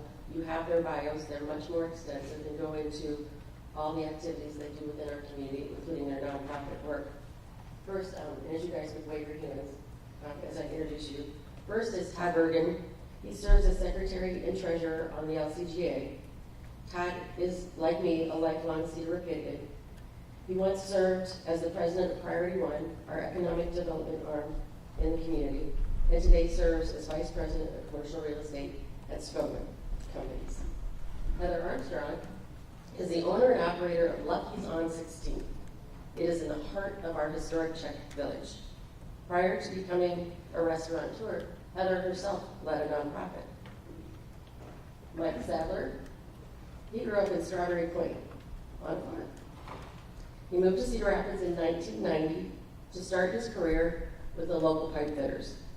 As president of the Cedar Rapids and Iowa City Building and Trade Council, Mike is committed to labor and construction in our region. Jamie Toledo. Jamie started working for Alliant Energy back in 1999, serving in a variety of leadership roles over 17 years. Today she works with Cedar Rapids Metro Economic Alliance as the Economic Development and Relations Manager. Jen Lutton. Jen serves as Vice President at Cedar Rapids Bank and Trust. She has been in the banking industry for over 20 years. She also serves as on the City Council of Palo, a Lynn County community, and has been involved in numerous nonprofit fundraising campaigns over the years. Murphy McGrath, who cannot be here with us today, is a dealer principal at McGrath Toyota in Iowa City. Murphy has followed his family's path leading and supporting numerous nonprofit projects and fundraising efforts in the Cedar Rapids area. I myself have had the privilege since 2021 of serving the LCGA in our community. I am a lifelong Cedar Rapids resident, just a few years dashing around the state. I've been at True North Companies now for 2 years. I serve as the Director of Community Impact there, so I've learned firsthand the needs of our nonprofits in our community. For 20 years, I've served various nonprofits in the Cedar Rapids, Lynn County, and at the state level. The Lynn County Gaming Association's mission is to invest in the future of our region through the support of our local nonprofits. As our population has grown, the demand for our nonprofit services has also increased. Costs for these services are going up, and traditional funding sources have declined. Cedar Crossing's contribution of 8% net adjusted gross revenue, AGR, is estimated by CSG to be $3.6 million annually. These funds will directly support local charities to enrich education, human services, arts and culture, and emergency services for our communities. 8% net AGR is the highest in the state. As we look at how QSO contributions can positively impact homelessness, affordable housing, veteran services, and senior care, among many, many other causes, we can be so proud of how much the area and state would benefit if Cedar Crossings becomes a reality. As the Commission knows, many nonprofit organizations provided letters of support for Cedar Crossing. I'm going to simply touch on 3 of these such organizations. The Boys and Girls Club of the Corridor provides programs in education and technology, health and wellness, the arts and sports and recreation embassy for kids from the ages of 5 to 18. They provide those services in Cedar Rapids, Marion, and Iowa City. The Boys and Girls Clubs of the Corridor could be able to expand their services to the over 600 children they serve today with additional funding from Cedar Crossing. Four Oaks, a board I proudly serve, currently serves 27,000 children and families across the entire state of Iowa annually. 27,000. They focus on improving education stability, addressing mental health services to help children thrive emotionally, socially, and academically. Cedar Crossing's contributions would allow Four Oaks to expand its services and reach more families who are in need, and strengthen program offerings that ensure lasting and sustainable success. Last Easter, they served 71,000 patients annually. 64% of their patients live at or below the 100% poverty level. They are building an in-house pharmacy and acute care center to serve patients that have those needs, and also fill a recent void that was created with the closure of a downtown pharmacy in Cedar Rapids. They anticipate, and I drove this number down because it was so large, 60,000 prescriptions annually. They actually anticipate more. The Eastern Iowa Health Center serves Iowans from Lynn, Johnson, Benton, and Iowa counties. They also serve people regardless of their ability to pay. The Boys and Girls Club, Four Oaks, and the Eastern Iowa Health Center are just 3 examples among hundreds of nonprofits that Cedar Crossings can make a transformable and Cedar Crossings can make a transformable and sustainable impact. My fellow board members and I are excited to have the opportunity to contribute to our communities in such a meaningful way. Our partner P2E is setting the bar for the highest contribution in the state. The $6.3 million generated annually by Cedar Crossings would create monumental change in our region. We are thrilled to have the opportunity to make this a reality. As I invite Jonathan back to the podium, I encourage you to take a moment and only imagine the possibility and potential. Please join our supporters in helping us realize this vision on behalf of Lynn County, our neighboring counties, and the state of Iowa. Thank you.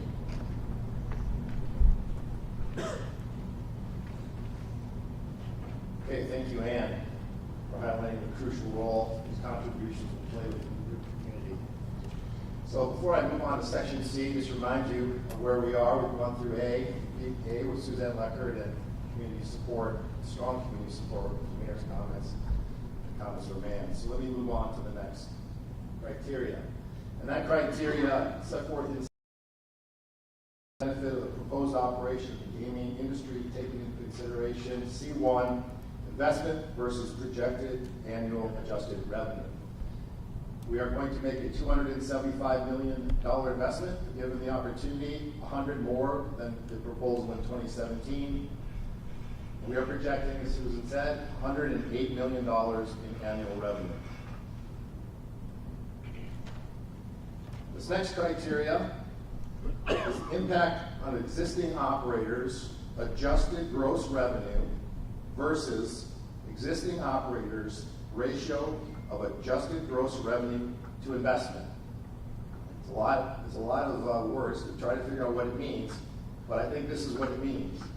If you take all of the investments that are made by the 4 properties that are most effective, to do this, we made some assumptions.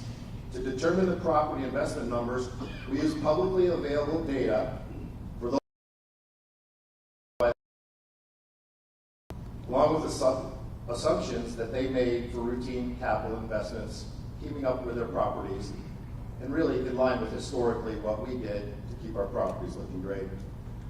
For those properties that were newly acquired by new investors, we used an estimated purchase price of that property based upon that property's AGR at the time of acquisition and the multiple in which that company was acquired.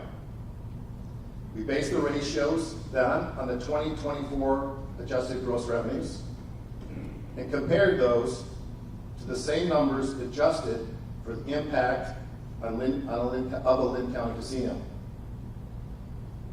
So let me take a little bit of time to absorb this. So we have properties. The higher the ratio, the more profitable the casino. Obviously, investing $1 and getting 72 cents back every year, as Riverside did in 2024, extremely profitable. The others fall in the range of 34, 40, 25%. Cedar Crossing ratio is 39.39% is our projected ratio.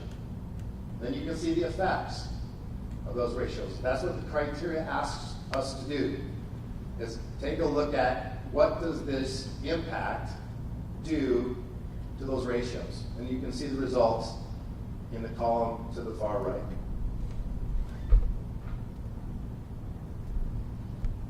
Criteria C asks you to look at the project's financing. We are proud to have strong local support, as we've heard, with more than 60 local investors.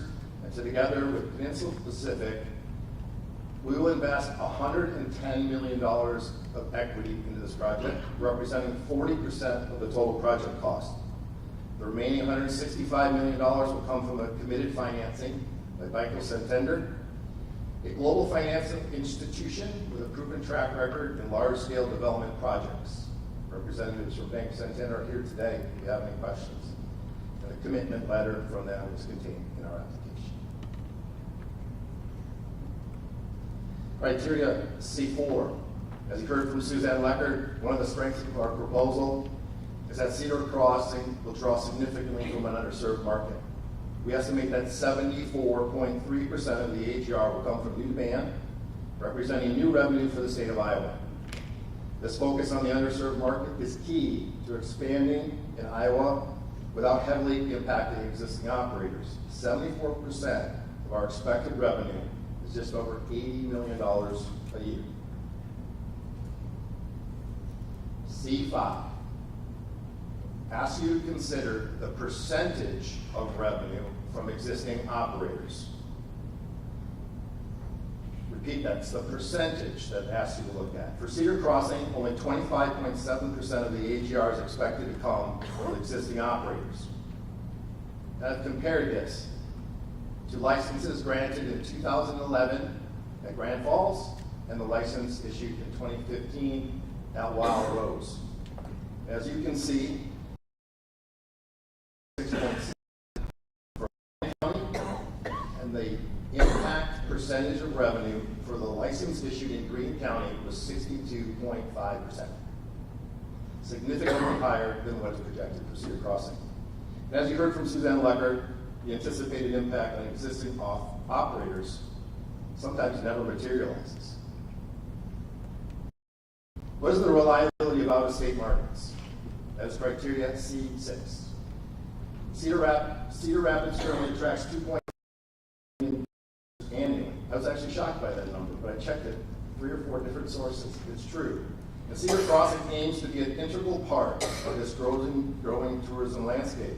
We will work with the city, the county, and tourism officials and area businesses to collectively promote not only our amenities, which we will share shortly, but also the incredible attractions that Cedar Rapids has to offer. And you may have noticed in the application, we have a shuttle service that runs throughout the downtown area, and we also are signing up businesses, local businesses, for a point partnership program that they can participate in our complimentary offerings that we grant to our casino customers. Criteria D asks you to look at the benefits to Iowa tourism. With 3 performance stages, entertainment will be a key complement to our project. When we owned and operated Hard Rock in Sioux City, we sold tickets to guests from all 50 states and 9 countries. And we plan to replicate that success here, expanding our reach beyond just the local communities. We will work closely with the local tourism office, and we are, to make sure Cedar Crossing is a key player in the region's broader appeal. Our shuttle service will connect guests downtown, as I mentioned, ensuring that Cedar Crossing isn't just a destination, but a gateway to Cedar Rapids as a whole. Hosting 125 shows annually in our 1,500-seat venue will further enhance tourism, drawing people to experience Cedar Rapids. Criteria E, what are the employment opportunities? We will create over 1,000 jobs during constructions with a strong partnership with our local unions to ensure skilled labor and competitive wages. We'll support 525 jobs, as Susan mentioned, including 300 direct roles at the property. But this isn't just about jobs, it's about career opportunities with competitive pay, comprehensive benefits, and real potential from growth. I know, as Brent was reflective, 3 of the general managers that got up today that used to work for us and started in entry-level positions. Just so satisfying to see them in their positions and what they've accomplished with their careers. In summary, Cedar Crossing is poised to meet unmet local demand, responsibly expand gaming in Iowa, and grow Cedar Rapids' thriving tourism sector through community collaboration. We believe this project will bring lasting benefits to the city, the county, and the region as a whole. And now I'd like to introduce Aaron Gomes, the president of Peninsula Pacific, and Aaron will share our operating philosophy and doing a very nice video about the amenities we plan to offer at Cedar Crossing. Well, flip the side. Good morning, everyone. I'm excited to be here today to share the vision behind Cedar Crossing Casino and Entertainment Center. Now to address the 6th guideline on the development and sale of Iowa products. One of the foundations of this project is our commitment to the Buy Iowa First program. We're not just building a destination, we're investing in Iowa itself. That means using Iowa-grown produce and sourcing local products and services whenever possible. We've done it before. At our Diamond Joe properties, we achieved 97% Iowa sourcing success rate, and we plan to bring that same dedication to Cedar Crossing. This commitment ensures that Cedar Crossing will benefit not only our guests, but the local businesses that make Cedar Rapids special. Another way we're supporting the local economy is through our Point Partner program. This program allows guests to earn points at Cedar Crossing and redeem them with local businesses such as hotels, restaurants, shops, local tourist attractions throughout Cedar Rapids. It's a great way to ensure the entire community sees the benefits of the project, that strengthens local businesses and fosters community growth. Important to note that this costs absolutely nothing to the local businesses and is a seamless process for them to sign up. Now I'm thrilled to share the final piece of our vision and address the 8th guideline on project amenities. This vision is a culmination of over a decade of working tirelessly with the leadership of Cedar Rapids and Lynn County, as well as countless meetings listening to the citizens of the community on what the region needs. We prepared a video that highlights the incredible amenities Cedar Crossing will offer, from our restaurants to the entertainment venues, the arts and cultural center, and the shuttle service that connects everything and everyone to downtown Cedar Rapids. You'll also hear from a couple special guests who have been instrumental in shaping key parts of this project, offering their perspectives and insights into what makes Cedar Crossing Casino and Entertainment Center truly unique. Let's take a look.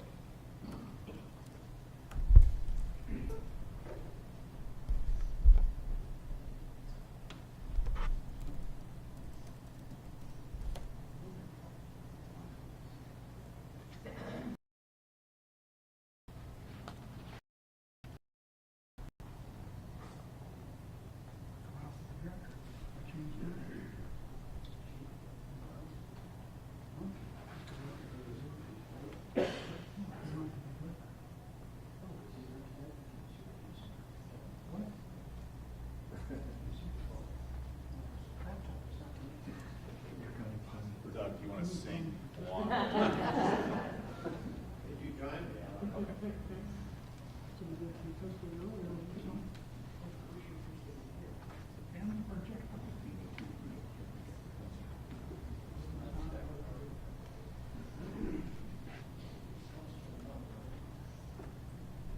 This has never happened to me in a trial.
No issues at all, yes.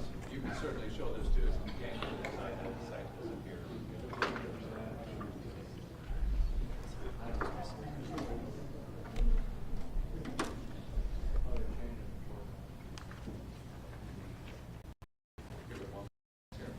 Yeah.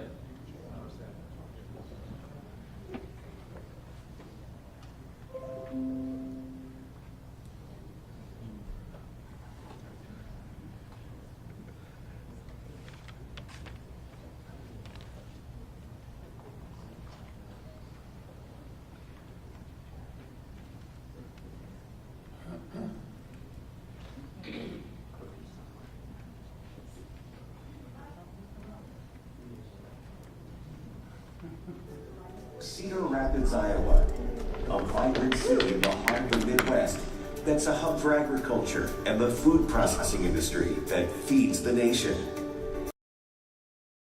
Desire to entertain and excite, a game-changing vision. Cedar Crossing Casino Entertainment Center. Every facet of the project is set to positively transform downtown Cedar Rapids. And at an estimated $275 million investment, Cedar Crossing will be one of the most expensive casino projects in the history of Iowa and is anticipated to attract over 1.1 million visitors a year, further enhancing the vibrant lifestyle of downtown Cedar Rapids. A vision created by Iowa-based Peninsula Pacific Entertainment with 25 years of gaming and development expertise, including transformative work across the Hawkeye State. Investments like Diamond Joe Dubuque that went from a small riverboat to a land-based entertainment destination, or Diamond Joe Casino in Northwood with its iconic water tower, or in Sioux City where the Hard Rock spurred a downtown rebirth. And Cedar Crossing Casino will be their most ambitious and impressive project yet. The perfect size entertainment destination with 700 state-of-the-art slot games and world-class dining experiences, including Masters champion and native Iowan Zach Johnson's all-new Clubhouse restaurant. Hey everybody, Zach Johnson here. Just thrilled to be a part of this exciting project at Cedar Crossing. It's going to be a lot of fun, a lot of stuff going on, and a place where I can share one of my favorite meals. The Champions Dinner I served back in 2008. A little bit of Iowa beef, a little bit of Florida shrimp. A lot of fun, very tasty. So I hope you can check it out. I look forward to seeing you at Cedar Crossing. And Zach Johnson's Clubhouse is just one of the exciting new dining options at Cedar Crossing. The World's Fair will feature a global street food concept that changes seasonally. River's Edge Smokehouse and Tap will serve up locally sourced barbecue and live music with an incredible selection of ice-cold beers on tap. Strings Guitar Bar will be a must-visit venue featuring singer-songwriter performances with a mix of blues, rock, and country, alongside craft beers and artisanal cocktails. And our Center Court Sports Bar will not only have live entertainment, but be the pulse of Cedar Crossing on game day. Gaming and dining are complemented by Cedar Crossing's 1,500-seat entertainment and event center. Built to feature top-tier entertainers and sports tourism events like MMA headliners and more. Plus, the Comedy Club. Incredible comedians delivering performances that will keep you laughing all night. But what really sets Cedar Crossing apart is another Peninsula Pacific innovation, Cedar Crossing Arts and Cultural Center, featuring the STEM Lab. Hi, I'm Camille from 2020, and I'm so excited about this wonderful community feature at Cedar Crossing. STEM Labs are science, technology, engineering, and mathematics programs that prepare Cedar Rapids youth for future careers with hands-on learning that is essential to inspiring the next generation of innovators. As both a pharmacist and as the first Miss America to win the crown using a science demonstration as her talent, I'm honored to be working with Cedar Crossing to make this STEM lab a reality. Cedar Crossing Casino will contribute 8% of its net adjusted gross revenue to the Linn County Gaming Association, benefiting local nonprofit organizations. This is the highest contribution percentage in the state, more than twice the state mandated minimum, amounting to an estimated $6.3 million annually. A groundbreaking $275 million development project, creating over 1,000 new construction jobs, an estimated 524 permanent jobs, convenient shuttle service to downtown, and bringing 1.1 million new visitors each year to downtown Cedar Rapids, making Cedar Crossing a shining new jewel on the skyline of Cedar Rapids for years to come. That's why, for Cedar Rapids and Linn County, Cedar Crossing Casino and Entertainment Center truly is a game changer.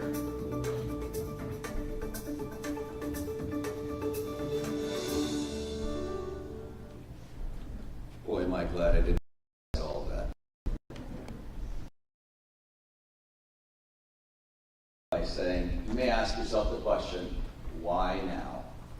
Well, we reviewed it in great detail through this presentation. Let me summarize it. The population growth, up 12% in our surrounding area versus the state average of 4.7. The industry has grown to $2 billion from $1.5 billion in 2017. Yes, there's competition from Nebraska and Illinois. We're prepared to meet that competition by investing $275 million and bringing back $80 million of gaming revenue. That's fresh gaming revenue. We're doing this with $100 million, and it's the largest contribution to a nonprofit in terms of percentage that the state has seen. So Cedar Rapids has grown, and so have we. And we've listened very hard to what the community needs. And our needs and their needs have evolved, and so has our understanding. It's no longer just about gaming. It's really about connecting with the community. It's about the amenities. It's about creating a community center. So why now? We think we've got the right project. We think 2024 is the time. Thank you very much for your time.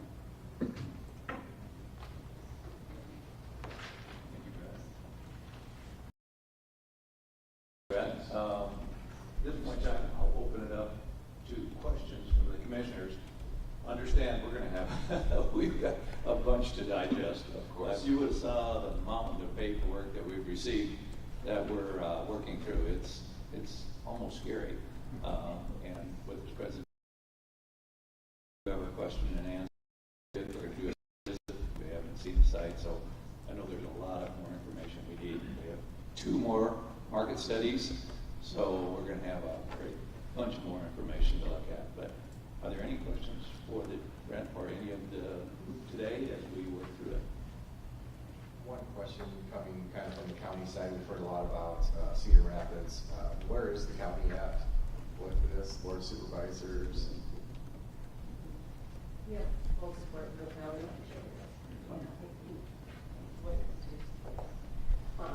One of our non-voting members is Christy Marquette. She's on the Board of Supervisors from Lynn County, and we have in our support letter packet a letter of support from the entire Lynn County Board of Supervisors. Thank you. And you want to stay there? I have a question for you. You had specific areas focus selected, veterans, homelessness, and so on. How did your group come to those areas of focus as part A of this question? And part B would be, do you have some numeric data that would show the size of those populations of each of those areas of focus that could be shared even at a later date? Yeah, I will answer the second question. I'll get that for you, but I'll do that. The lists that I shared are just a sampling of the areas or nonprofits that we plan to support.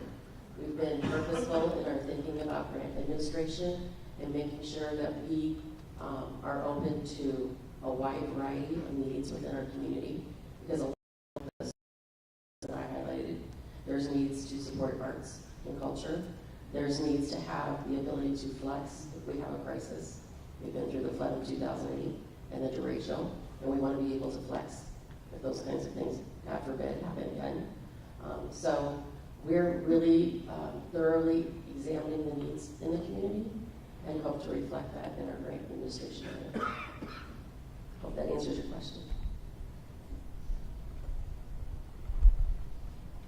I'm kind of intrigued with the STEM lab aspect. That's really interesting. What was the impetus to that, and has it been done elsewhere, and what are you trying to achieve with that? So thank you for that question. For those of you that don't know my background, education is a passion of mine. It is something that I as a legacy. We're very involved as a family in our local community and schools. We've been involved even through our investments here in Iowa. Go to Northwood, think about what we do with QSO there, providing scholarships for all the kids that will be in high school. Candidly, it's a passion. You look at what's happening across education. I could spend a lot of time on this. STEM is something that we need to emphasize more than we're doing. This is a way to help kids for science, technology, engineering, and mathematics. Give them skills, get them out and imagine what the possibilities are. And frankly, we think it's a great add-on to what they're getting in terms of the education opportunities they've already received. This can help them.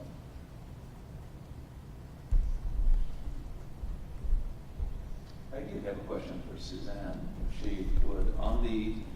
I've never seen this station. Can you just walk through a little bit what it would be expected and if that data is available for us to review more? I found it interesting, but something I've never seen before, so I don't understand. Sure. Well, okay, to kind of back up a little bit there. So a participation rate is a mathematical calculation of, I'm sure you all are familiar with the gravity models that other consultants have shown you beforehand, and they all reference propensity for population that participates in gaming, frequency, how often they do it in a year. It's multiplying those two numbers that you get to rate.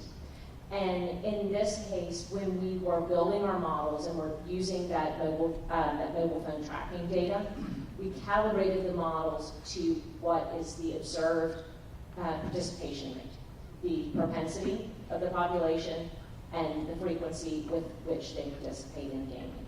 And so what I was recommending was from the calibration that we arrived at with the mobile phone tracking data.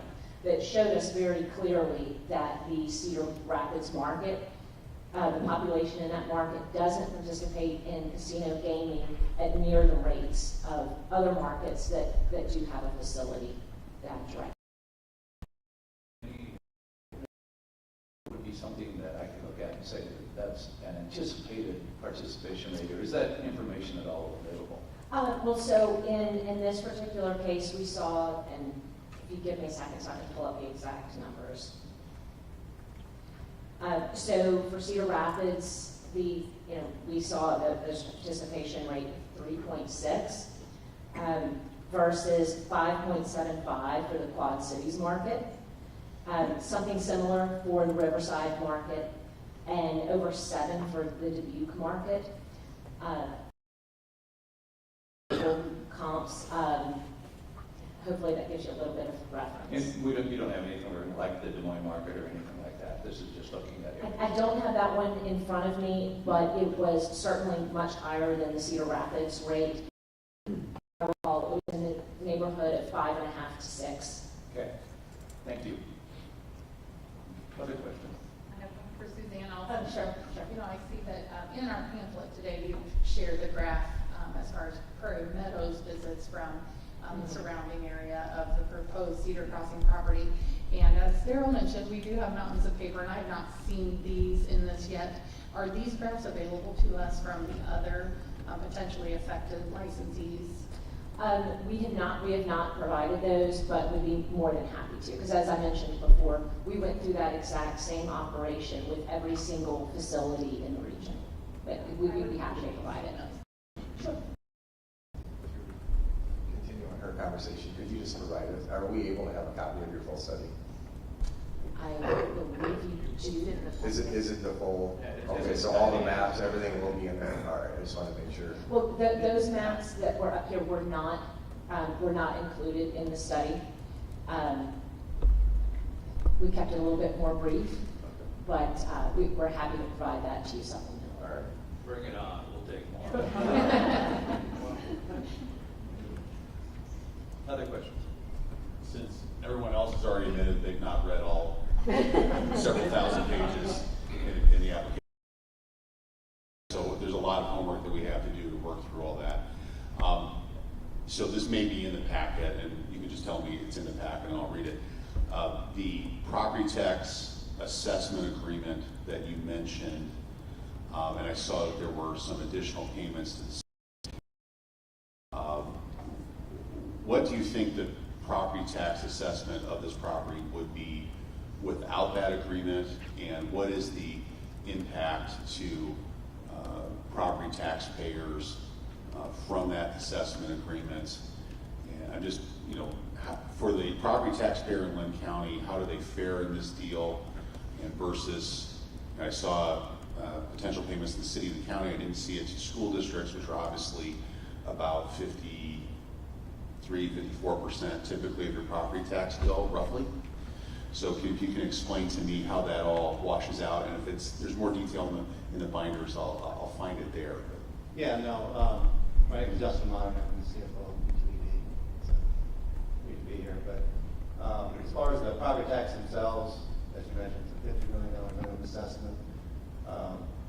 We don't know exactly what they're going to assess it at. Could be a little bit higher, but certainly obviously won't be below that. We're anticipating based on the rates of the excess, a couple $1 million, knowing that is currently not available to the county or the city. But the property taxes themselves will be split as they normally are between the county, the city, and whatnot. So as far as those additional payments to the city for the betterment fund, that's on top of obviously the property tax payments. Is there a cap in that assessment agreement? No, there's no cap. Okay. No. Yeah, so if it's assessed higher than that, we'll pay that. Just a minimum for it. Okay, thank you. Other questions?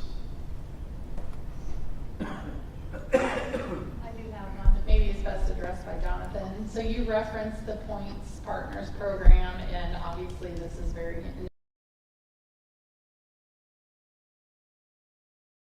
Have you had conversations with local businesses or key stakeholders in the Cedar Rapids community, and what has the reaction to that program been? Extremely positive. Obviously, the 2 or 3 people that we approached first was the city-owned hotel. We recognize that there's not a hotel in our project. We've committed to support the city's hotel. They are a point partner. The 2 immediate restaurants that are closest to us, Pickle Palace and Big Grove, I was going to say Big House, Big Grove Brewery, also participation, as well as the AC Hotel that's going up. And so our goal over the next several months is to add additional businesses to that. In history of what we've done, we've had everything from dry cleaners, gas stations, convenience, grocery stores, jewelers, furniture people. We've had this program in our portfolio of things we do. So that's our plan, is to expand that. Certainly the 2 large restaurants there that are there, we want to support also the mom and pops. We want to make sure that everybody has an opportunity to do this. With marketing for their property, there's always a highlighted point partner of the month that we talk about when we send out our mailers, whether that be a restaurant or a dry cleaner or a jeweler. But so far the reaction has been very, very good.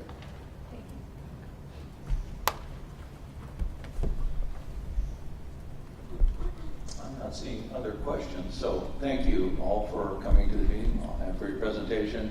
We look forward to seeing you in Cedar Rapids. We will be in Cedar Rapids on the 20th. Again, if we're willing to accept public comments and want them, and so you can do them obviously there or written. We all promise that we'll extremely thorough and diligent as we work through this process and as we continue a very long process to evaluate the project. So thank you. Appreciate your comments and your time. Thank you. I believe we have no public comments. And we'll move on then to administrative business. This is the time of year when reversions of license fee is announced. The commission will be reverting $430,006.04 to the industry for fiscal year 2024. Prairie Meadows will be receiving a larger portion of that due to racing-related costs. Well, we're pretty good, aren't we? We give you money back. Yeah, you gotta love us for once in a while, huh? So we're very judicious with your money. We should So get a big poster board check. Like yeah, so we can hand it. Yeah. So thank you. Appreciate everybody coming. We look forward to our meeting. At this point in time, I take a motion to adjourn. A motion and a second. All those in favor say aye. Aye. Opposed, same sign. Motion carried. We're now adjourned. Under. I'm gonna